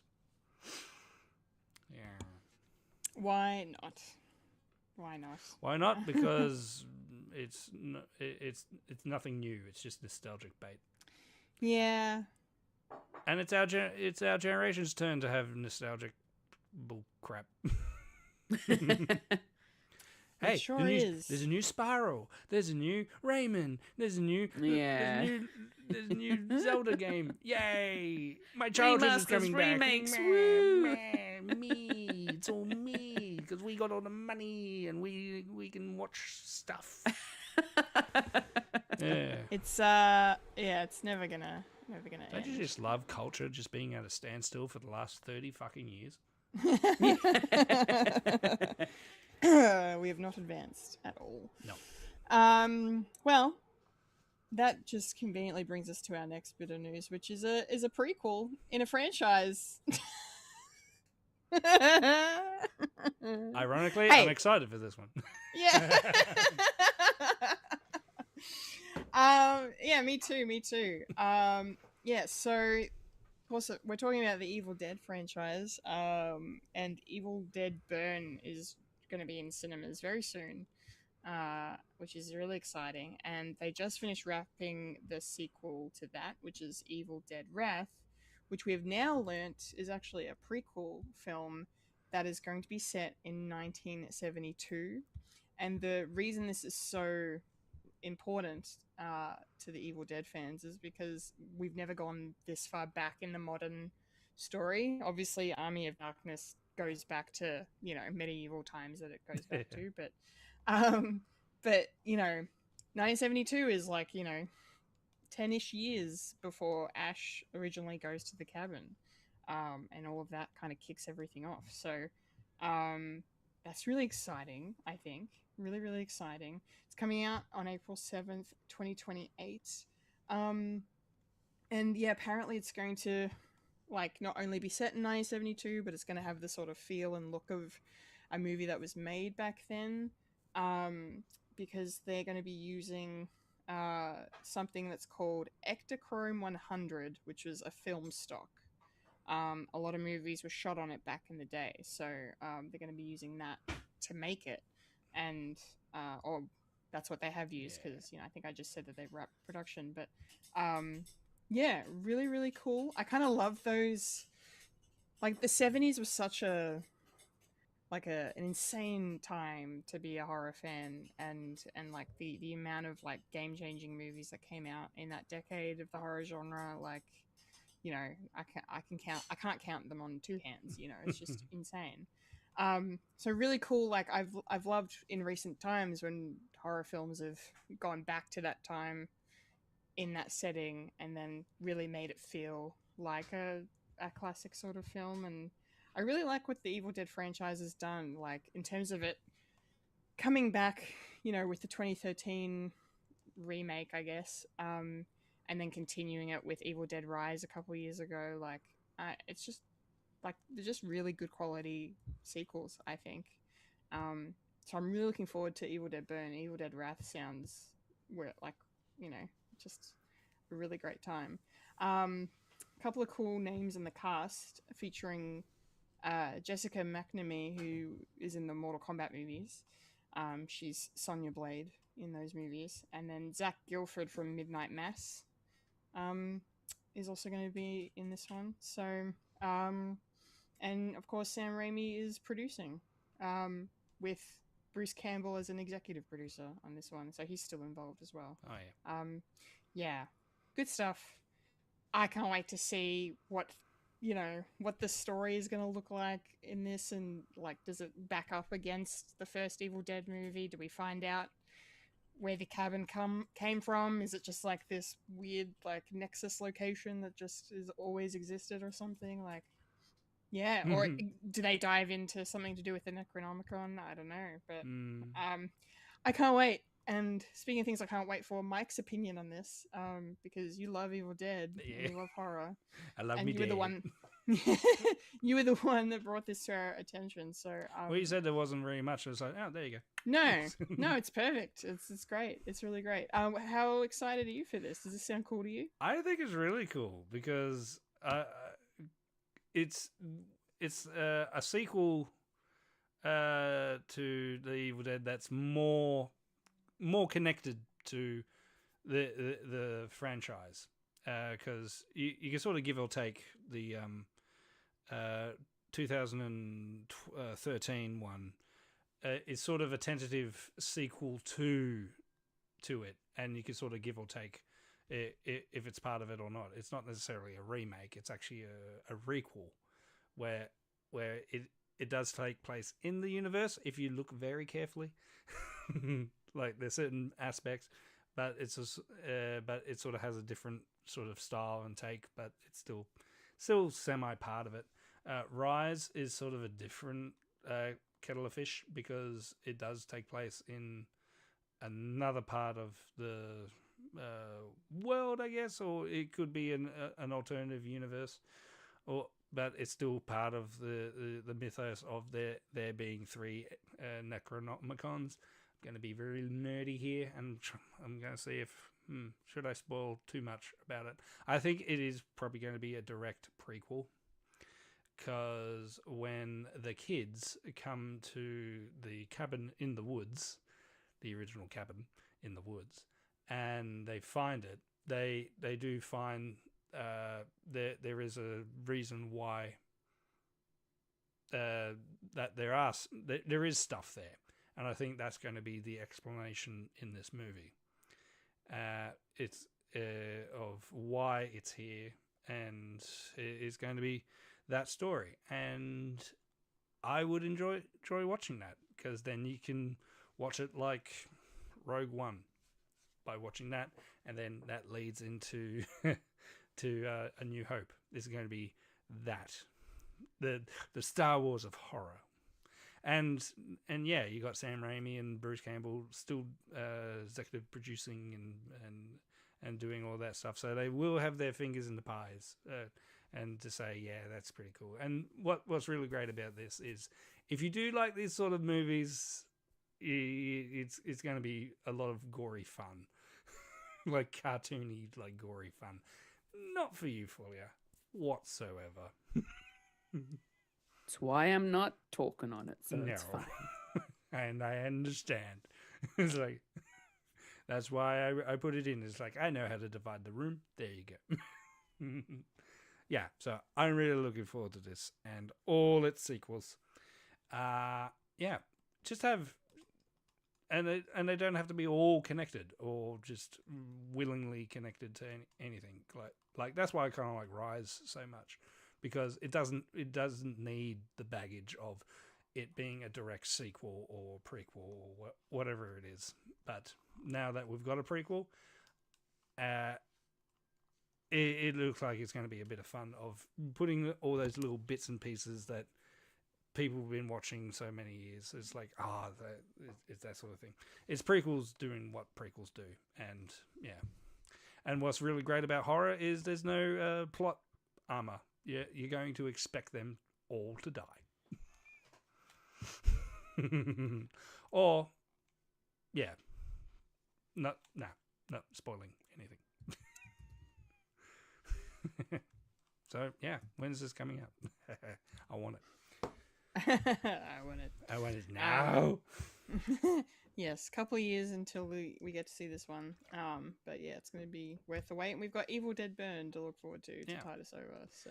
And it's going to look a lot like Texas Chainsaw Massacre. I want grain back, proper grain.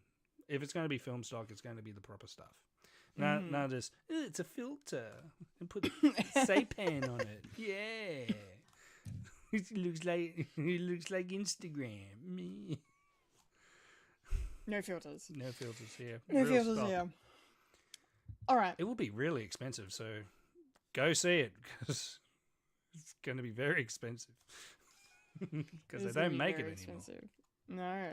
Everything goes digital now. All digital. All digital. All right. That's the nerdy news. We're done, which means you're rolling on up to the trailer park. Trailer park. Rolling up to the trailer park where we all park all the trailers. Yeah. Excuse me. Oh. Okay. It's trailer park time. And to kick us off, we finally have another look at, speaking of thwip, Spider-Man, brand new day. A brand new trailer. Brand new trailer. Yeah. Yeah.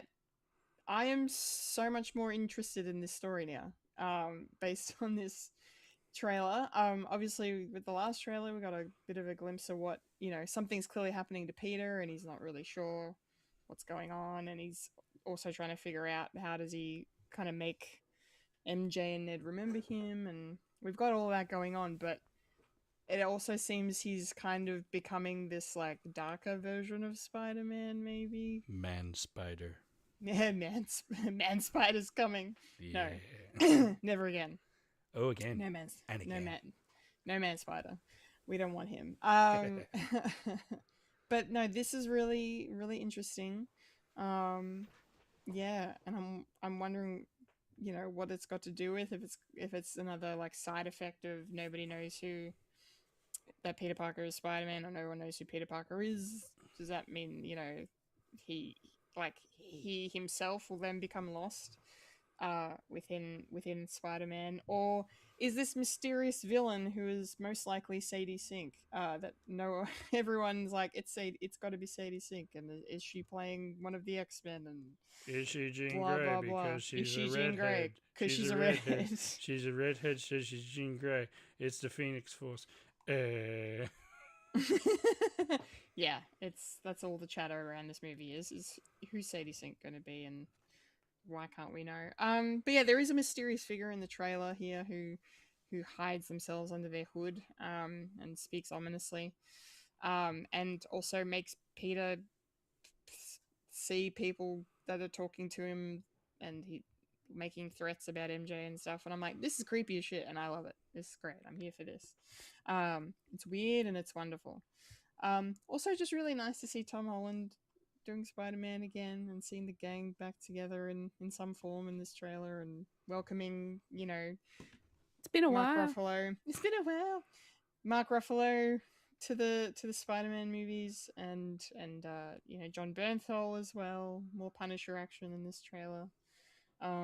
Some cool close-up shots of the Hand in their beautiful red ninja outfits. That was super cool. Yeah, there's a lot to like about this trailer. It's really good. It's really intense and creepy and weird, and yeah, I can't wait to see how this all plays out and you know, get emotional. I'm sure because I'm sure the feels train is coming to town.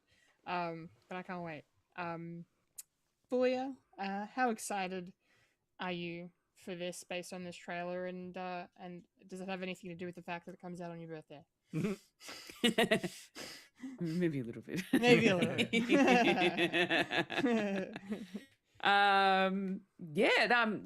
That trailer was dark, man. It was so dark. Was not expecting that for a Spider-Man movie. I feel like there's gonna be definitely a lot. There's a lot going on with Peter Parker in this one, and especially knowing the fact that he had to make everybody forget him, and now there's this whole new other threat that's like so huge. They're all after him somehow. And then to have like Bruce Banner come into this, kind of like the Tony Stark, but sort of a little bit more tame, sort of a bit more low key. I kind of like that. I like that Bruce is in this one. Yeah, I don't know. Like I'm looking forward to actually watching this when it releases and seeing where this goes and what that's going to set up in the next phase of the MCU for us. And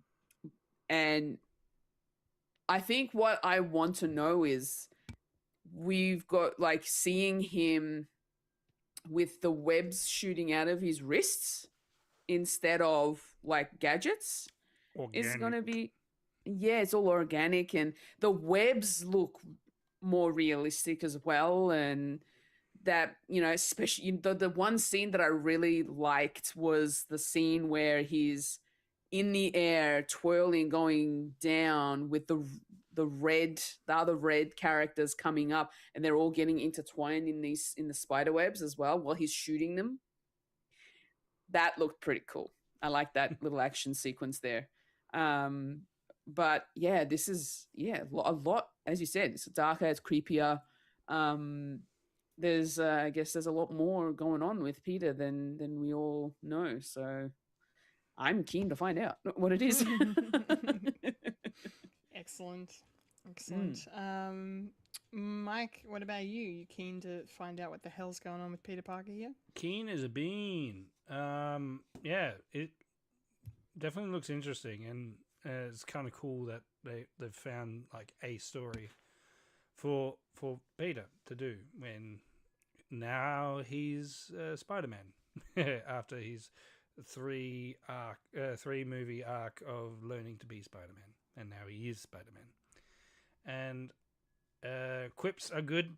I'm not in high school anymore, so I need to shape up. So I kind of get it. And yeah, it's going to be a very interesting take on where he is. He's down to ground level, making his own suit, and now making his own webs. So a lot of changes. He's going through second puberty, but it's spider puberty because he's becoming man spider. Can't wait for the creepy stuff for that. I reckon there's going to be a couple of shots of of him like going through metamorphosis. And it's like, yeah. I'm not sure if they're going to do the 8-leg Spider-Man. He's going to grow a couple of legs. Maybe that's for the next bit. And also mutation as well. So yeah, that's where people are saying, oh, it's going to be Jean Grey. It's like, well, I think that they are, because they now can say like mutants and all that. So I think that's going to be the sort of thing when it comes to it. And Punisher's here for some reason, so there's going to be a story with him and Hulk as well. Him hulking out. Haven't seen that in a good long while, and it's good that it's back. And yeah, and this will set up for what's going to happen in the Doomsday and the Infinity War. Infinity War? No, in the Battle World, in the whatever the second Avengers thing after that. Yeah, I can't wait. Sadie Sink's character is not necessarily Jean Grey, but she's definitely a mutant. But we don't know what. When is this coming out, Kendall? Yes, indeed. Well, as I did hint at, and you know, it's coming out on a certain someone's birthday. Which is the 30th of July. 30th of July, yes. Yes, very soon, just over a month away until we get to check in with Spidey. Okay, something that is nearby to something that is very far, far, far away, both in time and place and all of the above. Shrek 5! Oh my god. We have a teaser trailer. Shrek 5. 1, 2, 3, 4, 5. Unbelievable.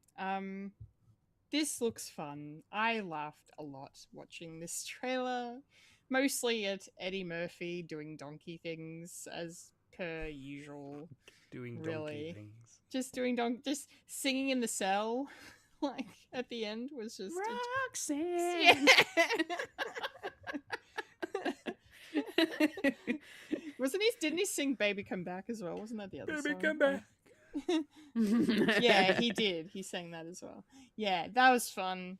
That was great. And then there was what was the other joke that I really liked? There was a joke about. Oh yeah, they did a Frozen joke. With the with the Wanna date a snowman? Wanna date a snowman? Okay. Have It's never gonna die. Did you notice he had like yellow snow around his butt?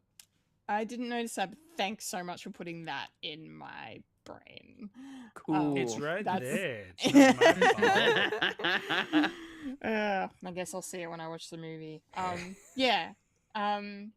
Definitely going to be watching this. You know, I don't care that it's another sequel to a long-standing franchise that we really don't need, and another movie that Zendaya's in.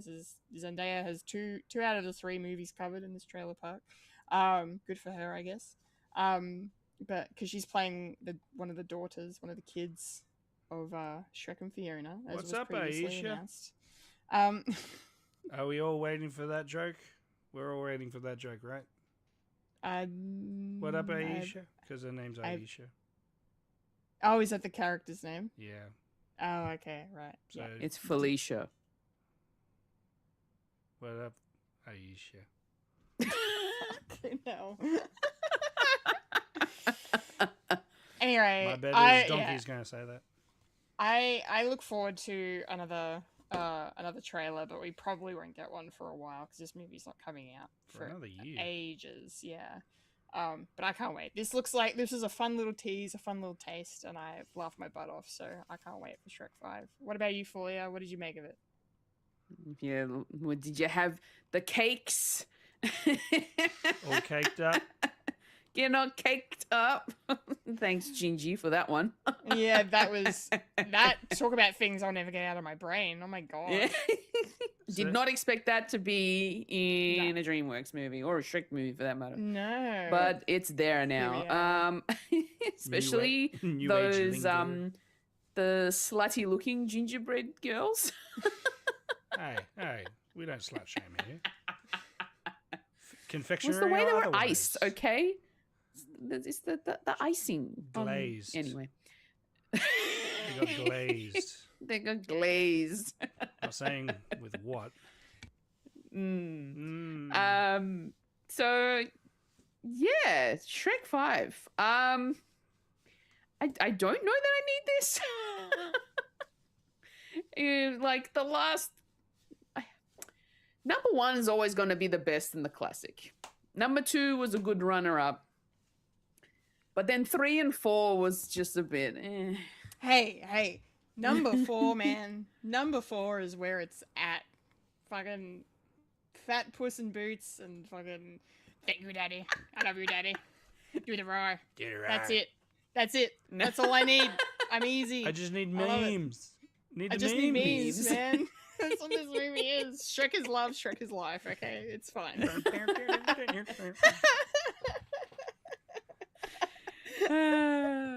But now we've got a whole new adventure with the whole fam-damly. The whole Van Damme.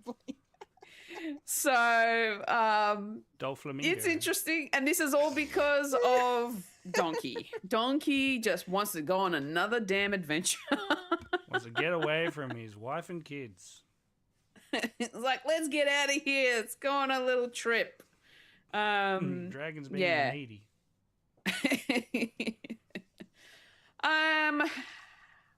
I don't know. I don't know how I feel, especially now that we've got the kids, Shrek's kids. They're older now. They look like they're in their teens, I think. And I think this is just going to be one of those kind of cash grab kind of movies. It's going to be about the merch. Yeah, it's about the money. It's about the nostalgia. It's about everything we've always discussed on this podcast is wrong with Hollywood. But I'm sorry that I'm giving DreamWorks my money on this one, but I recently watched all of the other films for the first time, and now I love them. So it's, Well, to varying degrees of success. But anyway, here's the thing: I'll most likely watch this anyway. So it's Shrek. It's Shrek. Yeah. Total Shrek. But yeah, I don't know. Like, maybe I just need a better trailer. I think maybe this trailer didn't really sell it to me very well. Okay, That's fair. Just, yeah. You got a year, so yeah, You we'll got get a whole more. year. Yeah, there'll be more. There'll be a lot more. strike see how we while go. the iron's lukewarm. Indeed, because that's how you do it. Yeah. Mike, what did you think about this little teaser for Shrek 5? I shouldn't have watched this at 5 o'clock in the morning because it didn't really do much for me. It's like, Oh no. me and my old man brain is like, no. Gingy's all caked up like a bakery. It's like, I don't want Xennial lingo in my Shrek. I don't want that. It's for me. I want to be nostalgic, but I can't because now I got a wife and kids, and it's sort of hitting differently. It's like you can't just go out with your friends and do stuff. I don't know. Yeah, it didn't really hit me. And the kids know of Shrek, but they don't know Shrek, if that's a thing. I was thinking of waiting until they're a little bit more older to appreciate the Shrek is love, Shrek is life. I'm glad that they don't know it's from memes yet. But I didn't really like that they put they put Smash Mouth in the trailer. It's like, Yeah. I get it, all right, but do something with something else. We need a new national anthem. When it can't, not Smash Mouth, Bowling the Soup, something. I don't know. So I mean, like fucking what Toy Story got Taylor Swift, so surely Shrek 5 can get. Yeah, no Randy Newman. What the fuck? Anyway. Whoever else. Who's Foo Fighters? I don't know. Get the Foo Fighters to do a Shrek song. The Foo Fighters. Foo Fighters. Ladies and gentlemen, the Foo Fighters. Christopher Walken. I'm walking here. Oh, spoilers. Spoilers from my own show. Yeah, so when's this coming out? In a year. In a year. Yes, 17th of June. We got this trailer instead of a Doomsday trailer. And that's coming out in December. Weird. Yeah, go figure. Go figure. All right. Well, we want one more trailer to talk about, and guys, I think I can say this safely, and please correct me if I'm wrong. We have a trailer for a film that is an original idea. Really? Shocking. I hope so. Wait till I get the chance to talk. Anyway. Okay. All right. I'm being forewarned. Famous last words. Okay. Look. Okay. Original in the sense that this is a movie called Hexed, and we haven't seen a movie called Hexed like this before, with this animation and these characters and this thing. But if what Mike is potentially hinting at is the fact that it does seem to pull from tropes from existing IPs, then yes, it does do that. No, something else? Okay, all right. Well, whatever. We'll get to you. Don't guess. No, don't guess. Okay, great. Am I going to be mad? Maybe. Good. Great. Don't know why I high pitched then, but there you go. I mean, who doesn't love a high pitch? You know, like it just makes everything better. Really? Especially if it's a male doing it, right? It's you know, we like the Male by we name only. Male. Look, I like this trailer. I mean, I'm always down for, you know, a witchy themed story. I guess I'll just go with that. You know, magic is a theme here. It looks like maybe it might be a coming of age story as well. There's another world, you know, beyond our own in this film. Haley Steinfeld is the main actress here, voicing the character of Billy Doe. I want Billy Doe's hair. I love her hair. I need it. I want it. I wish I had it. It just looks really cool to me, and I find it really bizarre in this day and age that she walks into school and everyone thinks she's the outcast. I'm like, she looks like every cool girl that walks around today, like every Zoomer that, you know, high school Zoomer that gets around, or Gen A or whatever. Like, they all look like this, so I don't understand. Anyway, whatever. I don't know anything. Rashida Jones does the voice of her mum, Alice. So that's exciting, and Stephen Fry as well, and Tracy Ullman randomly also in this movie. Really, really cool. But no, the animation looks beautiful and great, and yeah, and I'm really curious to see what kind of story they're going to tell. You know, the synopsis on IMDb just mentions that you know, that her powers reveal a hidden realm, essentially, and transform their lives. So, yeah, I don't know. It looks fun. I'd be curious to see how well it does, and maybe see another trailer as well. What did you think about Hexed, Fulya? I'm surprised this is coming through from Disney. You know, it's something different, and it's. I suppose it's kind of like they've got they've got Hocus Pocus too, so that kind of makes sense that they're doing something a little bit witchy, but in an animated sense, and it's a bit more sort of modern take. I like the look of it. The animation looks really interesting, and you know, it's very colorful. Yes, I love her hair too.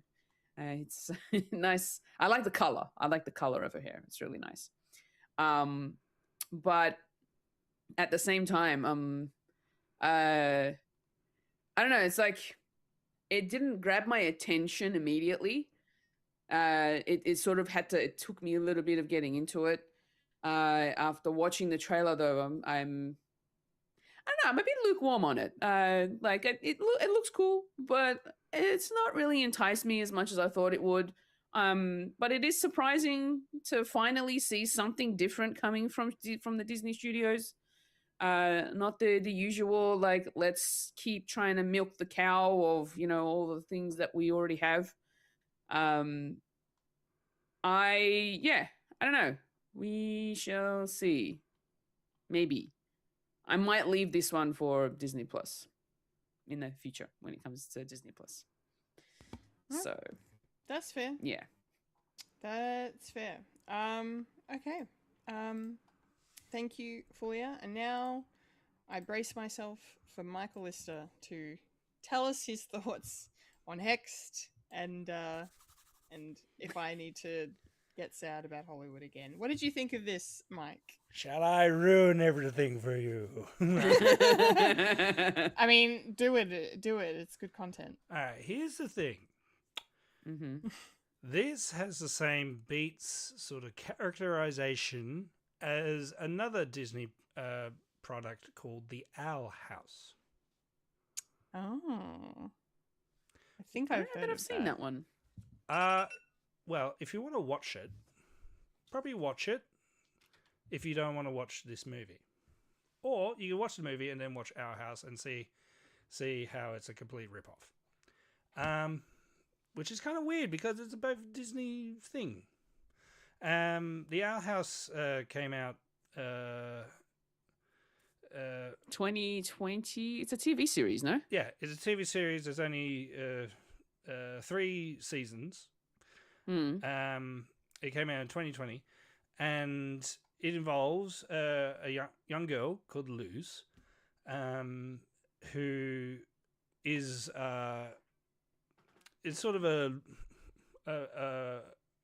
has big imaginations, and she wants to do well, but her imaginations sort of get the better of her, and she makes a big mess at school. Does this sound familiar? And she gets expelled from school. Sound familiar? And she stumbles upon this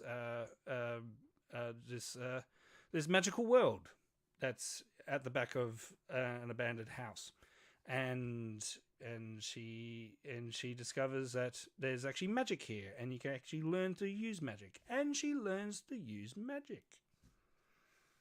So very, very similar.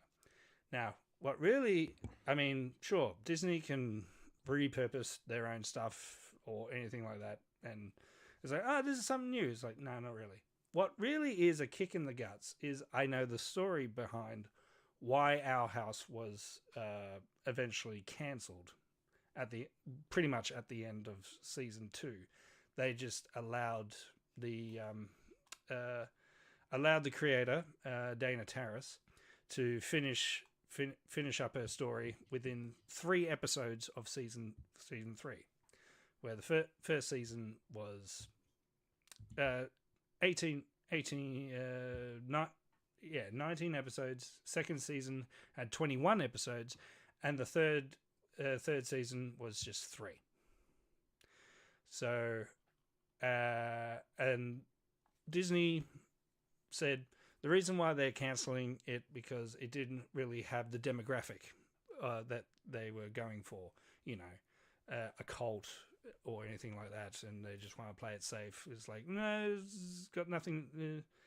It wasn't really popular, even though it was very, very popular for a certain demographic, as well as people like really enjoy it because it was coming out roughly the same time as Gravity Falls and Phibia and all those sort of up and coming sort of new shows that Disney was doing, but they sort of went back a bit because it was it was close to like the first Trump administration, so they wanted to like play it safe and didn't want to go full force with this.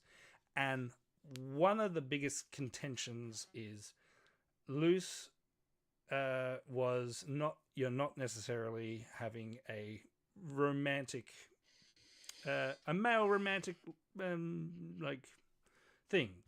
She was coming across, a bit of the queer side of the spectrum. And a lot of people say, well, that's probably the reason. They can't really... There's no real proof on that they cancel it because it was a queer girl, right? Like finding herself,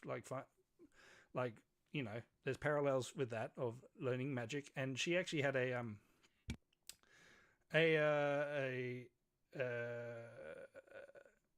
she had like a Gandalf sort of Obi-Wan sort of character as well, showing her the ropes, who was an outcast of this world. So, and people are saying that it's a very queer coded sort of show, and there was a queer Luz turned out because turned out to be gay, like within the show. And she was having feelings with this other little girl as well. So, So, and this is the reason why Dana Terrace says, okay, I'm going to finish this and I'm not going to work with Disney ever again. And then she Yeah. made her own show with Glitch that was also doing all these other indie stuff. And one of her shows was Knights of Guinevere, which, if you've seen the first sort of pilot episode that they did, is sort of taking a target at Disney and the sort of stuff. And and when the concept art of this came out, a lot of people were saying, "Wait, you're doing like children going into like this sort of hex, this sort of strange world. This sounds awful lot like Our House." And now the trailer's out, and then people are saying, "This is a 1-for-1 of what the Our House is." So clearly, what you said, the demographics, it didn't really make the numbers. No, you just didn't want the sort of gay subtext within this show. Oh God. Yeah. So I wouldn't be surprised if, I would be surprised that she might this Billy. I think she would be heterosexual normative. If I'm putting my like cynical hat on things, but it's from the producers of Frozen and Zootopia. That's good, isn't it? We like those, don't we? All I'm saying is, give Our House a chance. Okay. Well, that makes me want to watch Our House more than Hex now. So, thank you. Not sponsored by Disney Plus. And never will No, be. not at all. That's like a bloody a Disney contradiction. It's like you don't want to watch this Disney content because it's ripping off this Disney content. So go watch this Disney content because it's original and pure. But there's a Yeah. they cancelled it because there's a gay character in it. What? But we'll never say that. No, they'll never admit it. No, they'll never admit it. Oh my God. Yeah, so I watched this as like, Okay. oh yeah, because I've seen all of our house. It's when I was doing all that stuff, all those sort of Disney shows that aren't really like Disney shows.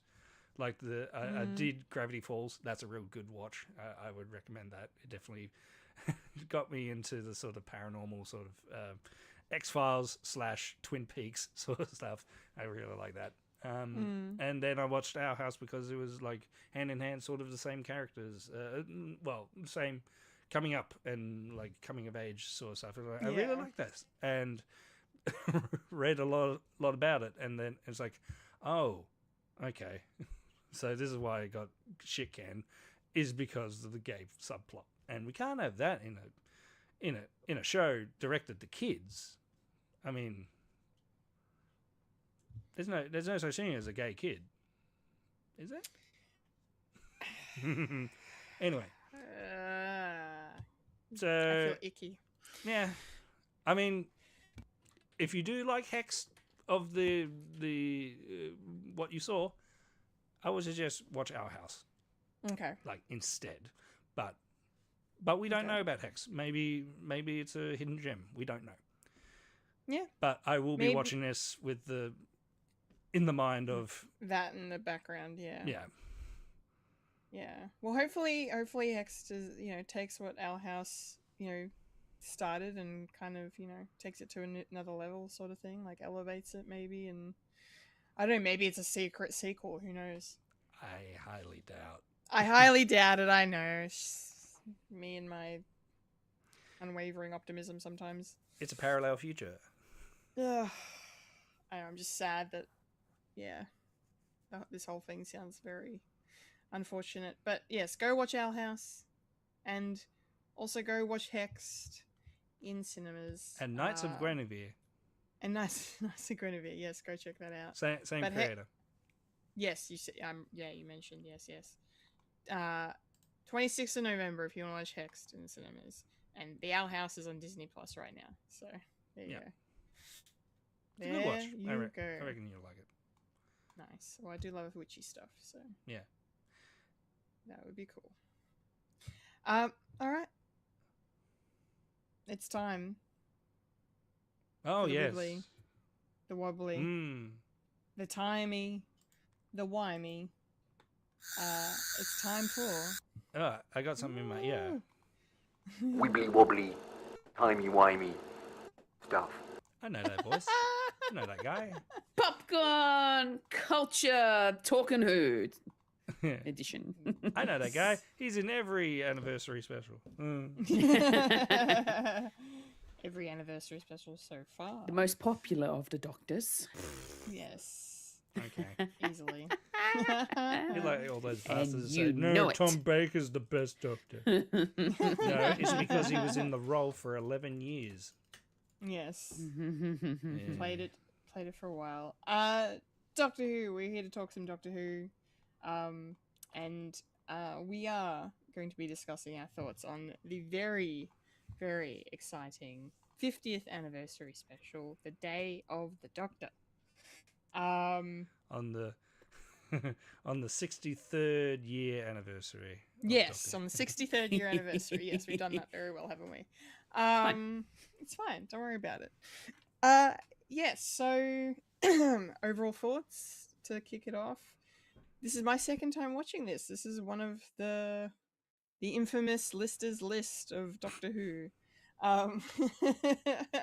This was one of the ones he suggested I watch, and I did, and I'm glad that I watched it then, but I'm even more glad that I have it now, that I have all the context and all the references and all the, like, I know who these people are, and I know why certain things are significant, and it just seeing everything happen in real time in this episode with all the background behind it, it really packs more of a punch for me. Yeah. So it was a really great rewatch. I think I put it on the list because of the Gallifreyan stuff. Because of Flux, when we were going through Flux. Oh, and doing like the Timeless Child stuff as well, and all of that. Totally makes sense, because obviously we touch on the time war here, the last day of the Time War, and that plays a a big part of the story. It's just great, and I really enjoyed and actually forgot that this was shown in cinemas in various places. You can really tell as you're watching it that it definitely has a cinematic quality to it. The BBC clearly spent a pretty penny on this one. It was also filmed in 3D. I forgot about that. We used to sell it at work in 3D, I'm pretty sure. Or at least on 2013. Everything was in 3D. Everything was in 3D in the 2010s, yeah. But no, it looks really great. Like the cinematography is really, really cool, and the stakes are very high in this story. Like, it's a really cool story, and it's a very, I think for like their first opportunity to really do in the modern era to do an anniversary special, I think they hit the nail on the head, because for me, I think this episode really encompasses like the core of what Doctor Who's about, and the fact that the Doctor is really the main focus. Like, it's not just about the Doctor saving the day. He's at the crux of this entire story. And different iterations of him are involved, and connect with each other and collide with each other, and culminating in the use of every single bloody Doctor, in the main canon, I guess. What is canon? It's Doctor Who. From the first Doctor up until, we get our first bloody glimpse of Peter Capaldi in this, and I actually lost my shit. I lost my shit. I was like, I know who that is. We haven't seen him yet, Because but he's the coming. the news got dropped the same year, and then big surprise. It's his first appearance.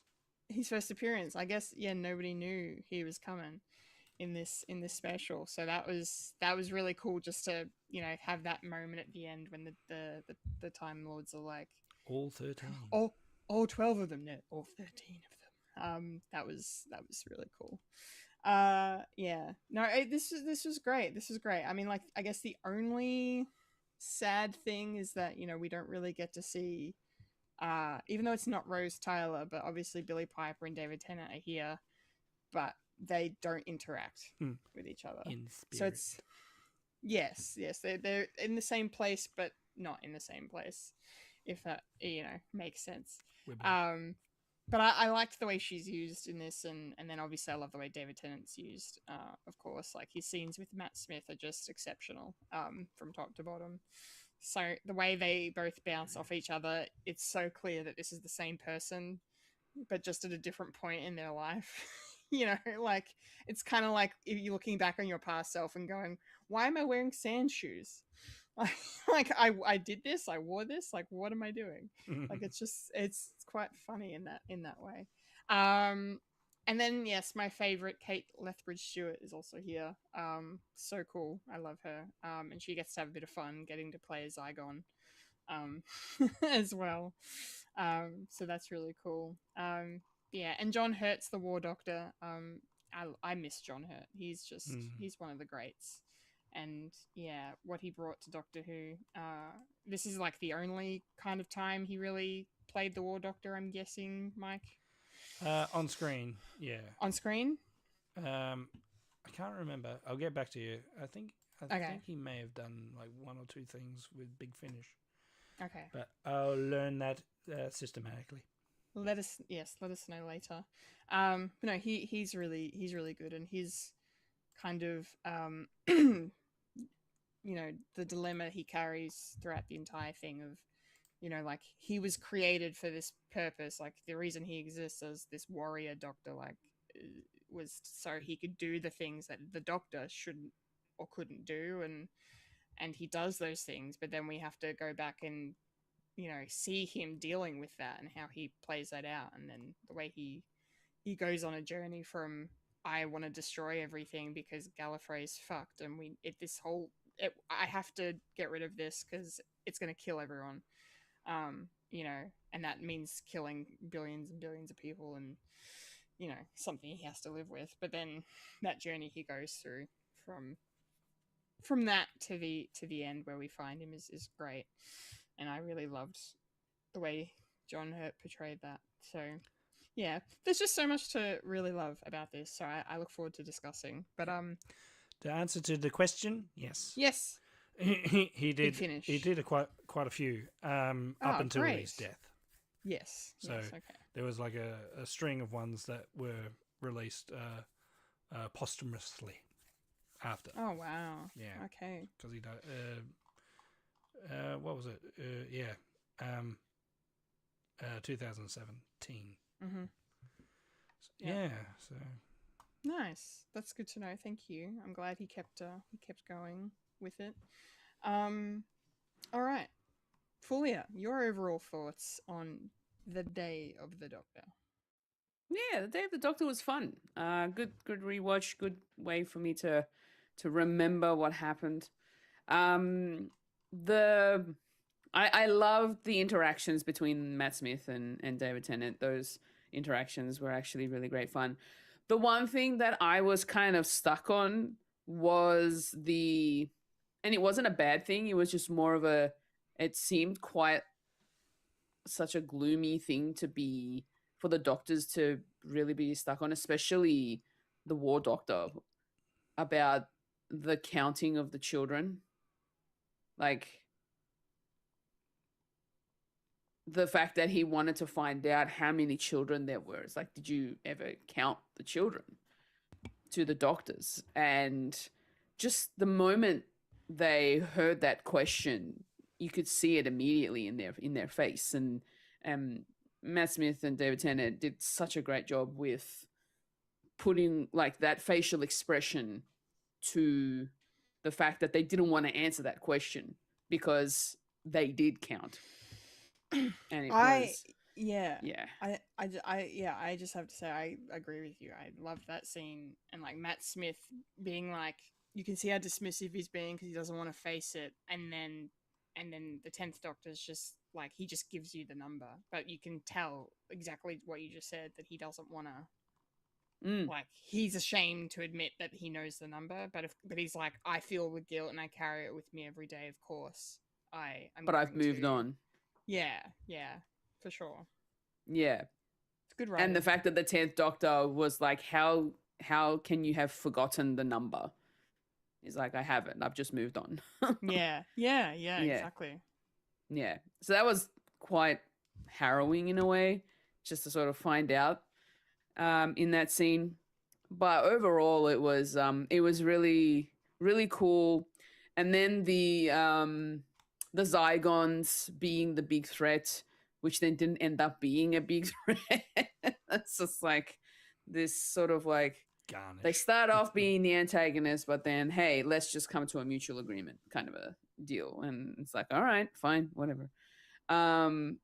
So yeah, and the fact that and then you sort of wonder, because they replicate a person or a thing that they've seen, and they try to replicate them as much as possible. I kind of liked the scene with Queen Elizabeth I, with the two queens, and then the 10th Doctor's trying to figure out who's who, but then all of a sudden the 11th Doctor appears, and he's like, okay, all right, what's going on here? Ooh, the main plot is come. Not that he would have forgotten. I'm sure he remembers all that. He was just denying it. And I like with the rift in time, the way that the Fez was being introduced into each of the Doctor's worlds. And that's when the 11th Doctor's like, oh, this is where I come in. And just throws in.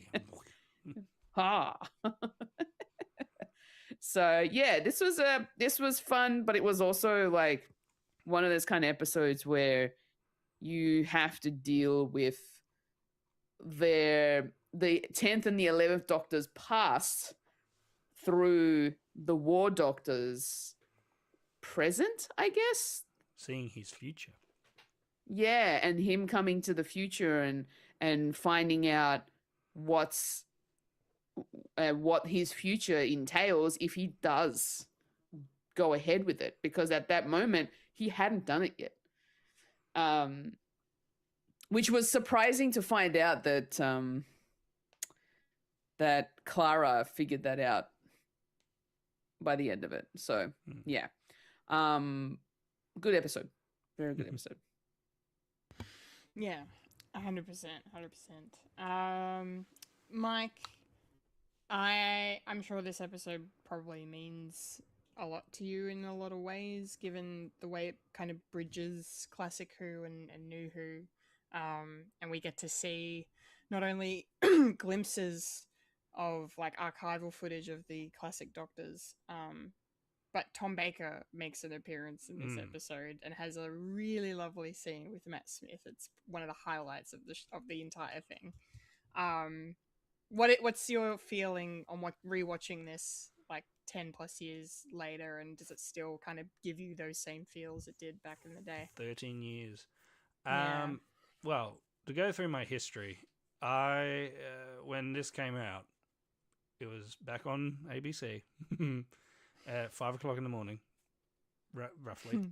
And yeah, so I watched it 5 o'clock in the morning. And then I actually went to the cinemas to actually watch it as well. So oh, great. Yeah. Nice. Bendigo still had it. And watching it for the first time, I do remember watching it because I did film myself watching it. And that's when I learned that I am not a react tuber at all, because I just look boring until the bits where I started crying at the end and stuff like that. So it still hits me. Those sort of conversations that they had with the umming and ahhing is like, we're going to be with you when you push the button, and it's like, yeah, that got me. And then Tom Baker came up, and I was just absolutely gobsmacked and crying and snot coming out my nose sort of stuff. It's like, yeah, no one's going to watch this. No one's going to watch this. It's like, it never sees the light of day. And yeah, watching it, we didn't know, and watching it now, all these years later, and actually watching it, this is the first Doctor Who episode that I watched, knowing that we're going into another hiatus. It hits a lot differently now. That didn't really appreciate what was going for, and now that I know a bit more about the behind the scenes stuff as well, like we didn't know why Christopher Eccleston didn't come back, but now we know. Very actual good reason why he didn't want to come back. Yeah. And because everyone was going, oh, why is John Hurt being the Doctor? Surely it should have been Christopher Eccleston. Why couldn't they get Christopher Eccleston? And then it's like, oh, we just saw Paul McGann reprise his role. Maybe it should have been Paul McGann. And then it's like, but you didn't get John Hurt. But then that sort of screws up the order, and then that means there's a regeneration that we don't know, and really the really the 10th Doctor is really the 11th Doctor, and the 11th Doctor is really the 12th Doctor, and there's only 13 generations, and then that gets that actually comes into play in the next episode. So yeah. Okay, interesting. The orders of regenerations and how that works. This is before Timeless Child, of course. That there wasn't a limit. That there was a limit to Time Lord regeneration until they got thrown out, and then people pissed and moaned, and doing the so-called fan thing of, oh, it's not canon anymore. It's like, shut up, it's not canon. Who cares? There's a story that needs to go on. It's just like One Piece. I don't care if Luffy becomes the Pirate King, and then finds the One Piece. It needs to continue on. All right, doesn't stop. Keep going. Let's go. It's a fable. Let's do it. What was I talking about? Oh yeah. We didn't appreciate really. There was a lot of. There was a lot of moaning of having Billy Piper back as the moment. It's like, oh, you just bring back Billy Piper because a lot of people were like complaining. It's like, this isn't really the 50th. This is like the 8th anniversary of New Who, and that's it. Who cares about what happens in Classic Who? Until Tom Baker comes out, it's like, yeah, okay, we got Tom Baker. who hasn't really come back for anniversary special since he was Doctor. So he didn't come back for the 20th. He came back for the 30th, but it was just him, just one day filming sort of thing. So it was, the 30th anniversary is just a weird thing, and we don't really talk about it at all. And fourth one, well, that didn't really exist at all. So watching it, I really did appreciate the sort of the Doctor dynamic of two Doctors, and essentially this is like the three Doctors sort of thing of past, present, and future, but in different POVs. I really like that, and I did. Huge props for John Hurt, just giving it his all, of playing the youngest but being the oldest at the same time, and you can definitely see the sort of youthfulness coming through from this pale old face, and the other two just being older and just cranky and all that. It's a sort of like a juxtaposition I kind of love. Yeah. Bringing back the Zygons that we haven't seen in ages, since the 70s. And that's great. Huge glow up, if you can call it a glow up, of men in suits. It's men in rubber suits. And tackling the Time War was a big thing as well, because we only had like little hints and references to the Time War and what was going on, and it was like the last days, so everything's depleted, everything's like blech, And then the war doctor says, no more. Need to do this trolley problem. It outweighs the few. This is to save the universe, but to destroy my planet, my people. Yeah, and that just weighs upon him throughout the entire new Who up until this point. And knowing that it did succeed, and then the new Who went to a different place of trying to find Gallifrey, up until we all know it gets destroyed by the Master.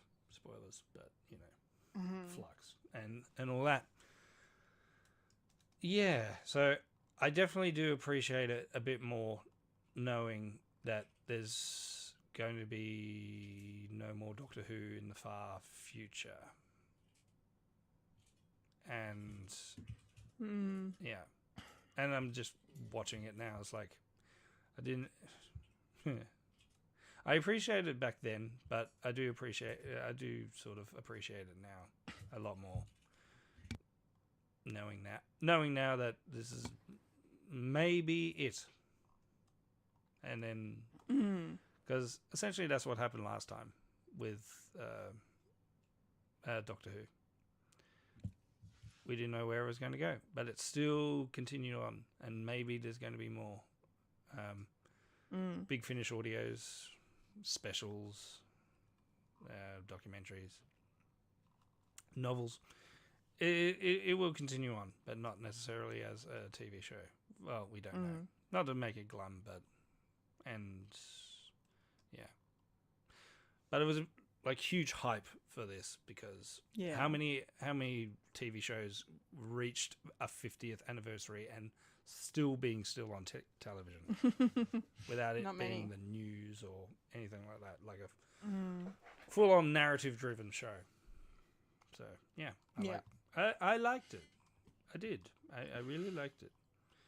That's good. And I dressed up as David Tennant. Hell yeah. In my blue suit that doesn't fit me anymore. Because oldness. Nice.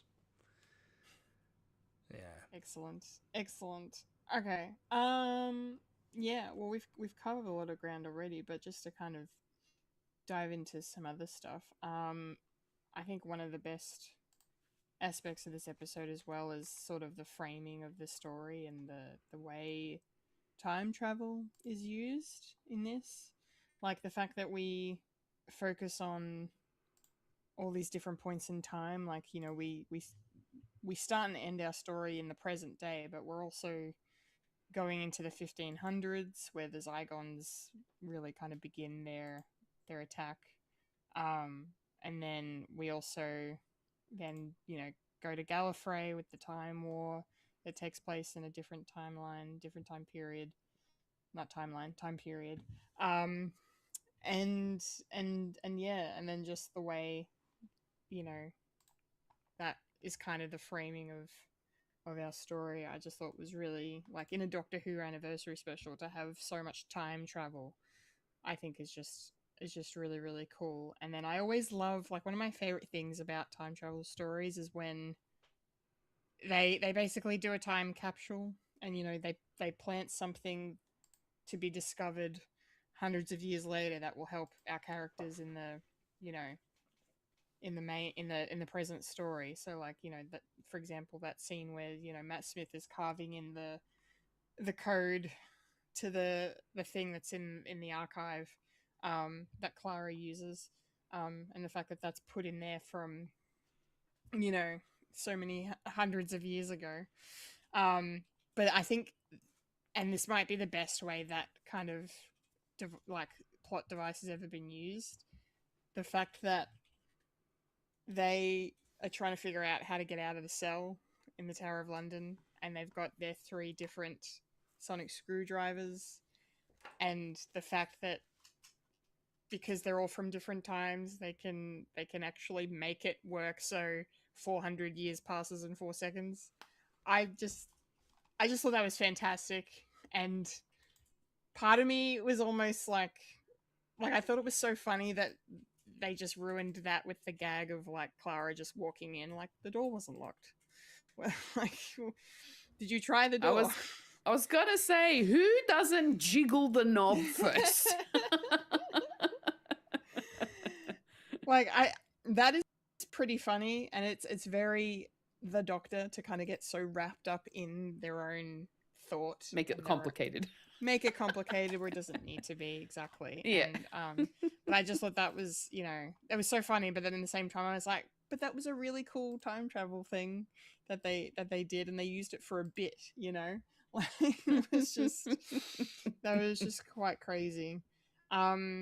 Yeah, I enjoyed the whole stuff with like Elizabeth I as well, and having this like love affair with that David Tennant's Doctor has with her, and then the fact that we then have to figure out who's the real Elizabeth I. Like one of them is a Zygon, and that makes for some really really good comedy and judgment from the 11th Doctor when he's just like, what in good gravy have I walked into?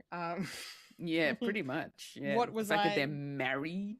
Yeah, and then they get married. Exactly. I know. Like, I thought River Song was the only woman for the Doctor, but apparently not. Apparently not. Yeah. So I thought that was really fun as well.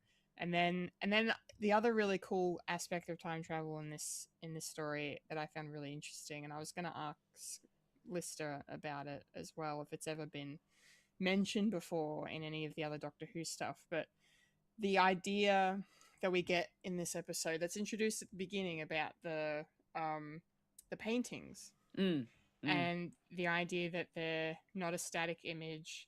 They have depth to them, but then there's actually more to it than that. They're actually, ambitious cinematic Doctor Who special, truly worthy of the big screen. The narrative is this huge, epic Time War story featuring multiple different incarnations of the Doctor in an sort of incredible way. suspending yourself. You're in suspended animation, really, until the moment you need to get out. And so the Zygons use that to execute their plans, and then of course the Doctors use that at the end of the episode to get into the archive and to stop to stop Kate and the Zygons from destroying each other, essentially. I just thought that was really, really clever. I mean, a little Deus Ex Machina, sort of. But I think it works well enough, and in the way it's used in the story, and it's a fun concept, and it looks really cool on screen, like that kind of weird 3D effect, like you're going inside the painting, but you're not, sort of thing. Mike, is that something that is that only in that episode? Is that a concept that came from any other Doctor Who thing? Live paintings. Yeah. Not that I know of, but it would be like a pocket dimension sort of thing, like entering into a different part of like the universe. I assume so. I'm thinking girl in the fireplace sort of thing. But concepts for sure. are the same. It's just it being a painting is a bit different. Yeah.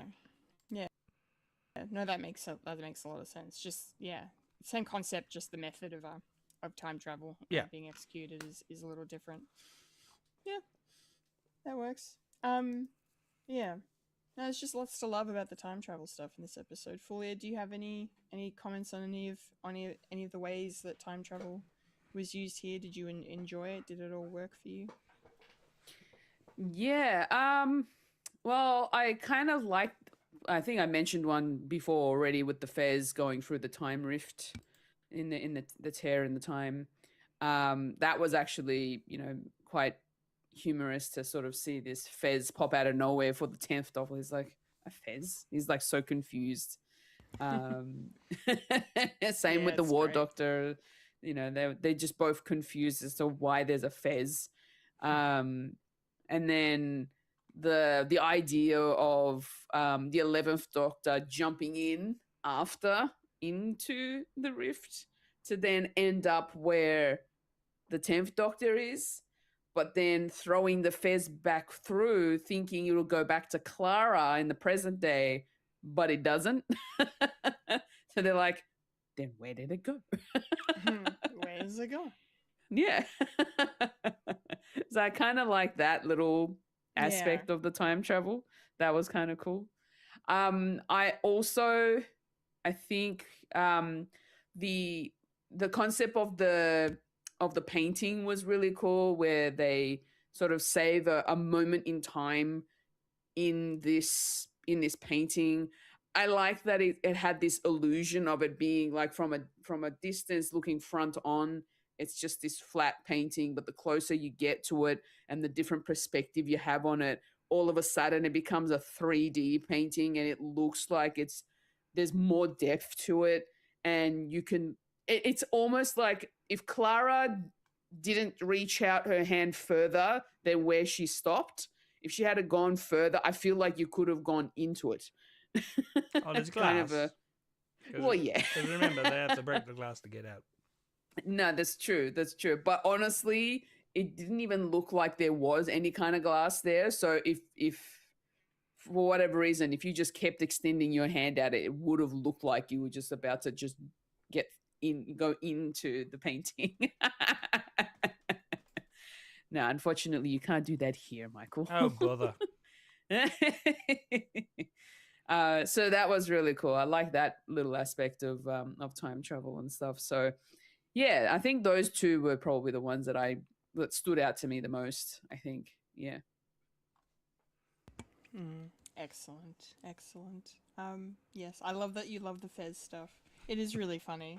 Like I it's like a small thing, but it just amused me. No, it's great. It's a great bit. Like, say what you will about the 11th Doctor's love of a Fez, but I just, it pays off well in this episode here, and I enjoy Clara's little remark of, you just can't walk past a Fez, can you? Yeah, exactly. It's just great. It's just a lot of fun. Yeah. Mike, what are your thoughts on the way time travel is used in this episode? And did you have any favorite parts in and around that sort of thing? Oh, time travel in Doctor Who. Done again and again.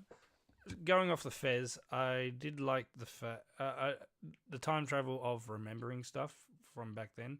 Started with the Fez of the 10th Doctor seeing the Fez, and then the 11th remembering, oh yeah, Fez. This is the same Fez. Throw. Okay.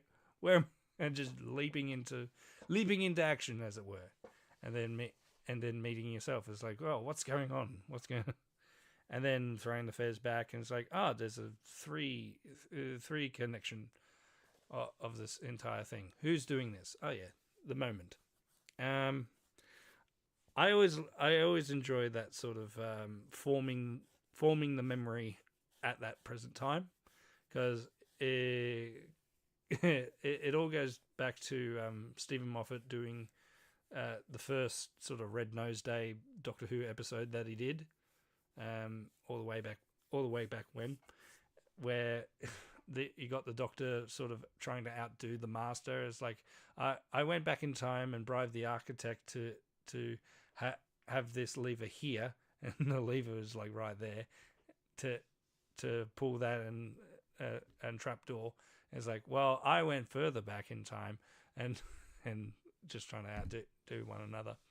And yeah, and I love the fact that these concepts are introduced like very slowly, but that is the payoff at the end, which I kind of like, of having the scratch on the wall, but also formulating the wood particles of the door, and it took 400 years, and it took 400. It took 4 seconds to do that, because I remember you doing that, and so on and so on, and yeah, and so that happens at the climax. So set up, payoff, and the same as the paintings as well, being part of time, and having like a moment in time, and fixated is how they got away with the ending as well. And yeah, the Zygons are sort of an afterthought as well. It's like, there's just a fun little thing for the 10th Doctor to battle with. And also the Elizabeth the First, and we don't see her since Shakespeare Code, if you remember that episode, where Elizabeth comes in and she knows the Doctor, and she says, off with his head. It's like, what did I do? Well, we find out. Now we know. Yes. He married her and never went back. Yep. Yeah. and she was a virgin forever. And we all know history. Indeed we do. Yeah, to answer to your question, I really enjoyed the sort of execution and the payoff at the end. Very easy to figure out, really. So, and that's what sort of Doctor Who is. It's sort of simple concepts of like myth, time travel, and as it were. Yeah. With a sprinkle of Zygons for garnish. Yes, Zygons for garnish, yes. Okay, so one of the other cool things about this episode is that it goes into the Time War, obviously, and the last day of the Time War specifically. And, you know, it's kind of this whole thing where the Doctor doesn't like talking about the War Doctor, doesn't think about the War Doctor, as you know, doesn't admit to thinking about the War Doctor that much. You know, but carries around this thing of like, I'm responsible for the end of Gallifrey sort of thing, and we finally get to see sort of the extent of what that sacrifice was and why he had to make that choice and all of that stuff. And like, this is like another weird thing with time travel, is that like he until the beginning of this episode, he had always destroyed Gallifrey using the moment, right?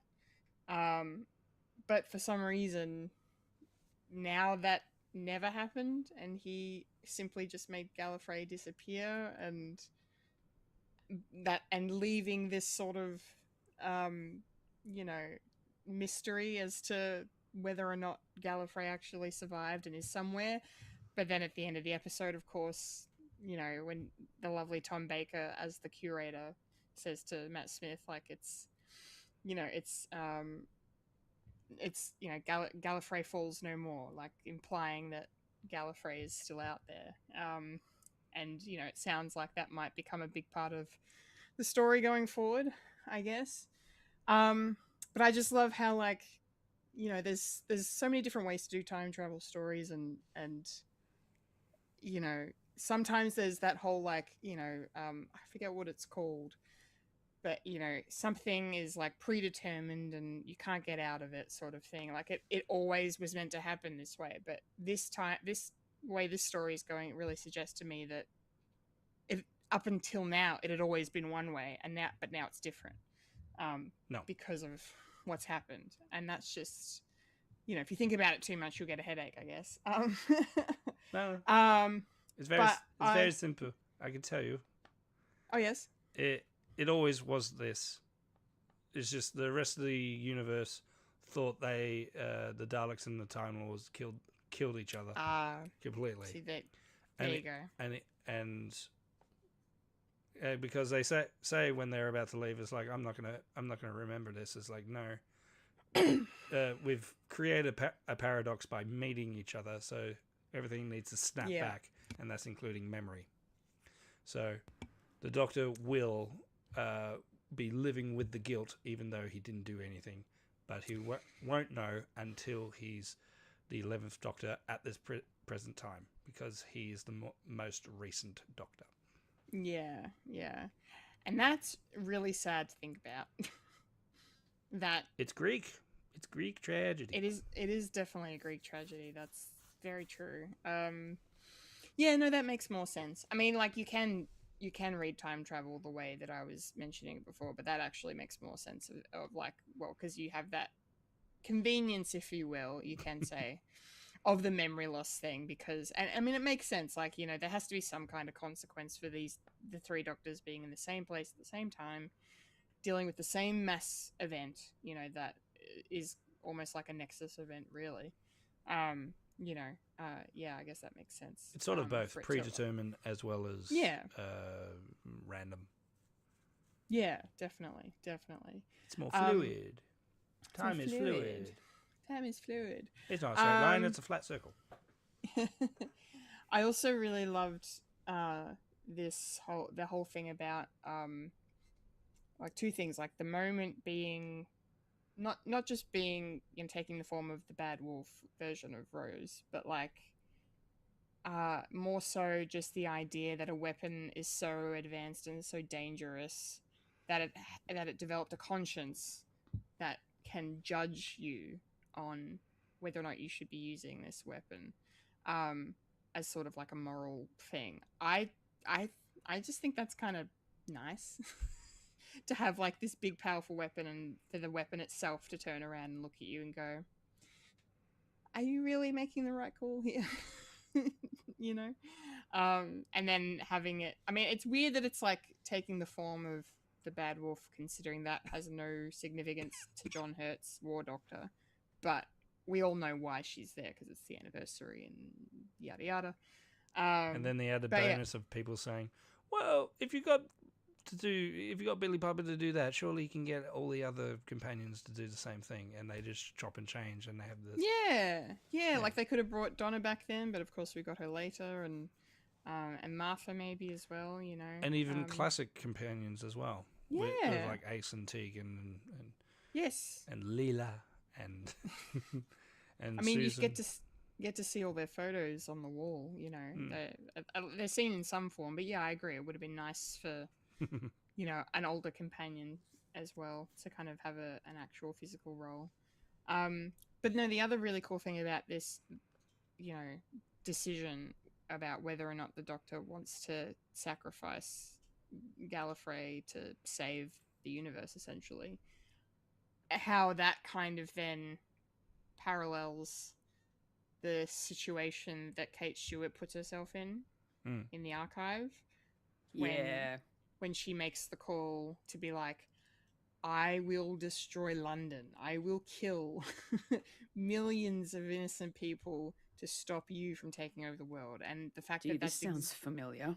Sounds familiar, yeah. The fact that it's the exact same thing, and then the way the Doctor responds to, like, the fact that, you know, the 11th Doctor is begging Kate not to blow everything away. You know, it was just exceptional, and for the War Doctor to be there and to hear everything and to see himself, but like not himself, if that makes sense, like to see this scenario that he is currently finding himself in, you know, and how much of a part that, you know, plays a role in his journey, I guess, to going from I want to end it to let's find another way, you know. There's always a way out. There's always a way out, exactly.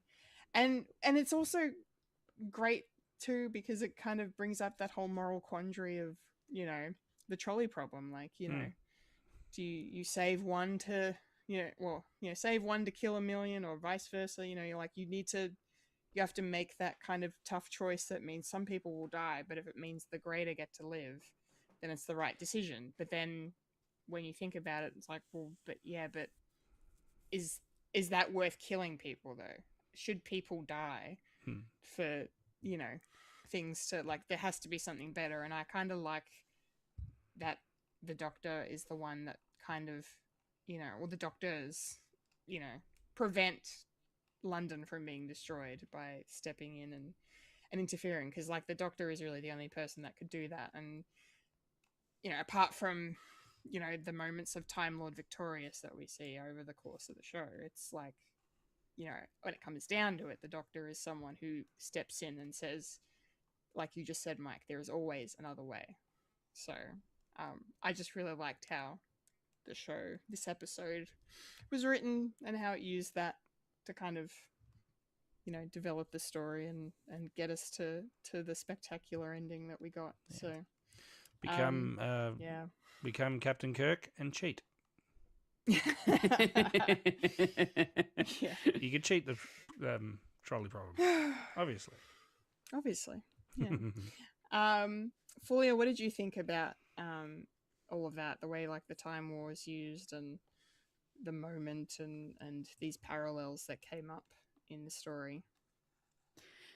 Yeah, like the thought process that they have to decide on who lives and who dies, like the moral story of all of that. Like that is the most difficult decision to make, no matter who you are. And it's almost like you're kind of playing God in a way in this sort of situation. Like it's especially with the doctors there, and that the war doctor is just trying to for him it's more of a way to eliminate a threat, but in order to do that he needs to extinguish a planet so that it doesn't affect anybody else, and the population, I suppose. Yeah. It was kind of like a very difficult thought process to sort of understand in a way. It's like, on one hand you've got the Daleks, they're going to destroy the planet, they're going to kill the Time Lords, and then on the other hand you're like, well, in order to do that while they're here, how about we eliminate the Daleks but at the same time sacrifice the planet so that we can then have peace? I don't know. It's so hard to kind of wrap your head around this kind of situation, right? I was, as you two were kind of discussing, my brain has, I apologize, my brain's been on One Piece so much because of how much I'm watching this show and playing the game and stuff. And at this particular point in time of the arc that I'm in, I'm watching these characters fight each other. They've got pirates against the Marines, and then we've got the prisoner who's about to get executed, and he's the one that's having these moral conundrum within him. He is so distraught and upset and he was so emotional that the pirates are there to save him, but at what cost? Like he's there, like they're all there to save him, but they're sacrificing themselves against the Marines so that they can save him. But he's just one person against thousands, right? At this one place.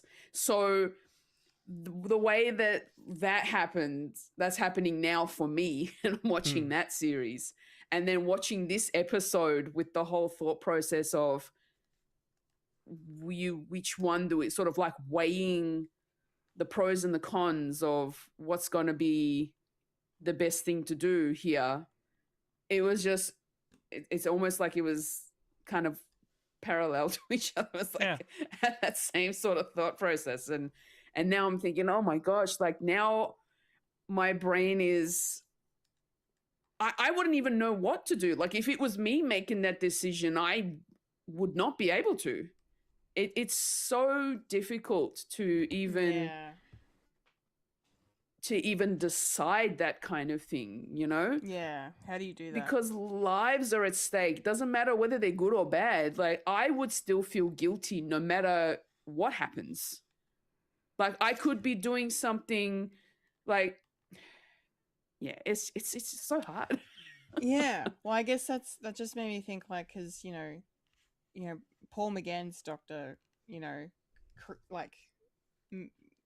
I guess created this version of the Doctor, this warrior Doctor, the War Doctor, as a way to do what couldn't be done.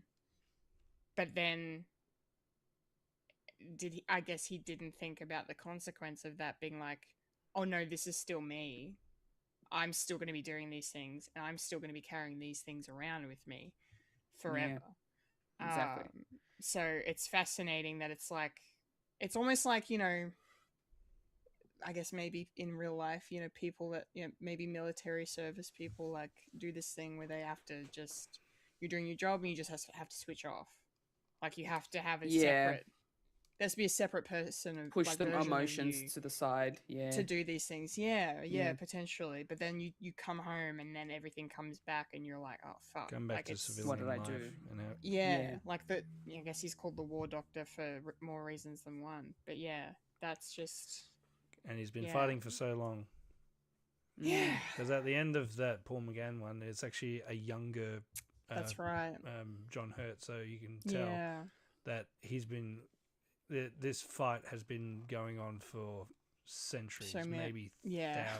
maybe 1,000 years. Yeah. Mm. It's insane to think about. Yeah. Yeah. Fulya, you've given us your thoughts. Yes, wonderful. Mike, for your thoughts on the like the time war and seeing, you know, these big decisions being made and how the Doctor changes his mind. Yeah, he had 400 years to change his mind because he's in a different part of his life. He's seen his graveside, and yeah, so he says, you know what? No, I'm not going to play. There's always something else, and I am going to do a crazy thing. I'm going to get all my regenerations to calculate a huge calculation to get an entire planet out of here. So when the Daleks start destroying, but they go through and it gets to them, and it's think about it, you know, doesn't really work, but it's a TV show. Fine, whatever, and it works. So essentially, the Daleks destroy themselves, and Gallifrey is in a pocket dimension somewhere, don't know where, somewhere in the world. Well, somewhere in the spans of time, and you know, somewhere. Yeah, and with the trolley problem sort of thing, it's always interesting how that story gets tackled, especially like with the One Piece and that. Like even even the arc that I was in, it was constant fighting, and I can understand what Ace was going through. It's sort of what Robin was going through with Annie's lobby. She would much rather be alone than hurt other people, and and would sacrifice herself for the good of good of her family and good for her crew and all that. And if you got a powerhouse like Luffy or like the Doctor, it's like no, I disagree with you. You are important to me, so I'm just going to keep on going until whatever happens. And this sort of optimism that they have, it's always good to watch, especially with the Doctor, especially with Luffy, especially with Buffy. I'm connecting it with you, Kendall. You know, something. Just the optimism of just breaking through. It's like, no, this is more important than any of us that needs to be done. And there's always a way out. There's always an escape plan. And if it's too hard, who cares? And that's why people like gravitate to these sort of shows and these sort of, it's like doing something that you admire to do. I mean, sure, you could do something else, but what's the point? It's always fun.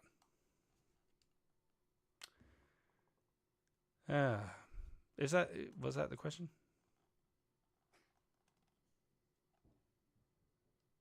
Muted.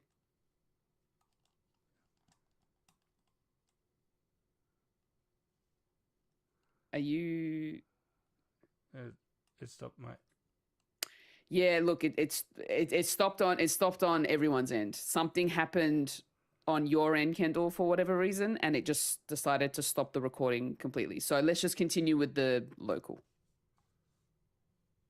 Oh, your microphone might have died.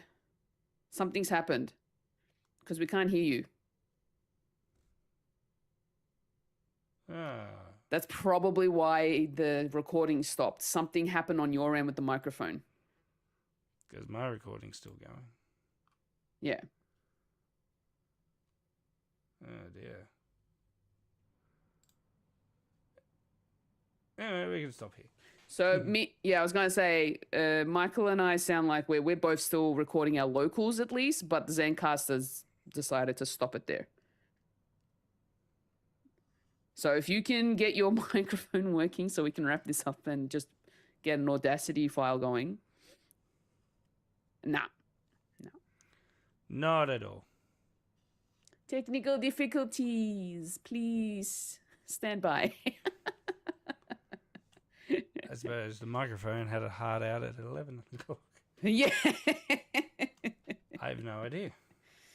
I'm going to go by what the Zencaster recording says and say 2 hours, 56 minutes. And I'm going to chuck it into the notes. 56:25. Hopefully that will help when I go to edit. I'm good. What was going on?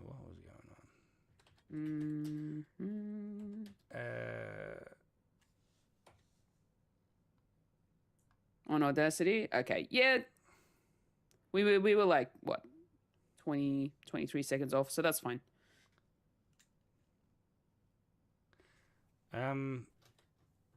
Is your microphone a USB? Probably plug it out, plug it back in again, maybe. I did that. Okay. Oh. Check the call settings. Maybe it's like reverted your microphone somehow.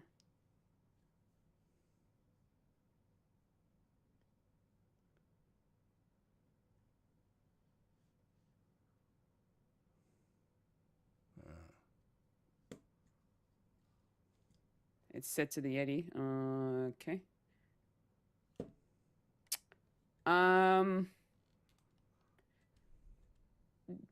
I know this is going to be really annoying, especially because it's getting late. Do you want to just save the file you've got, right, on Audacity? Are you able to save it, or did it just shut down the program?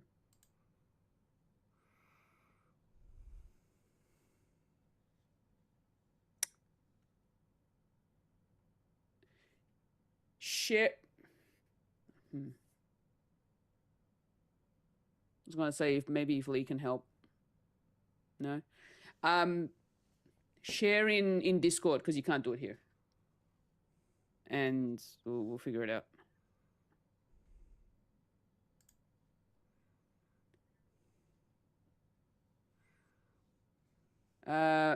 Mike, I'm going to stop my local if you want to stop yours as well. Yeah, sure.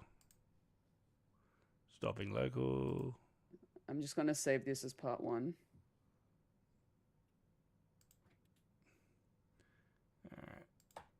Xbox games 3 Mike part 1. Is it 3 or 4? 398.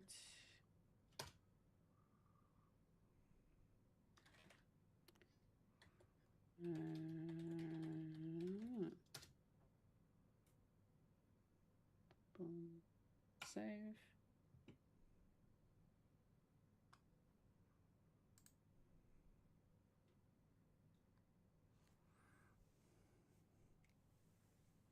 Okay.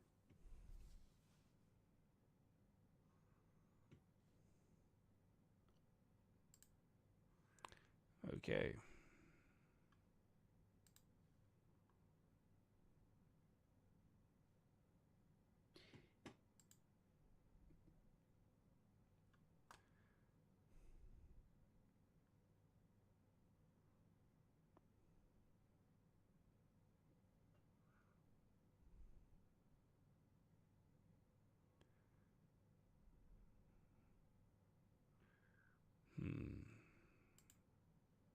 Lister, do you want to maybe end our stream? Yeah. Well, if you're watching, Sorry for the technical difficulties. So if you're watching, so thank you for looking for us and doing stuff. Thank you so much for watching and listening. Probably stay tuned for the audio version of the podcast to get the last part of our discussion. Or could just say, yeah, 10 out of 10 would recommend. Yeah. See ya. Bye. Thank you. Bye. Get out. Thanks for watching. Thanks. Yep. Bye.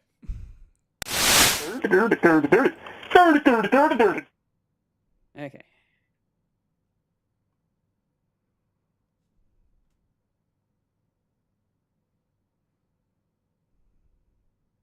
Cool.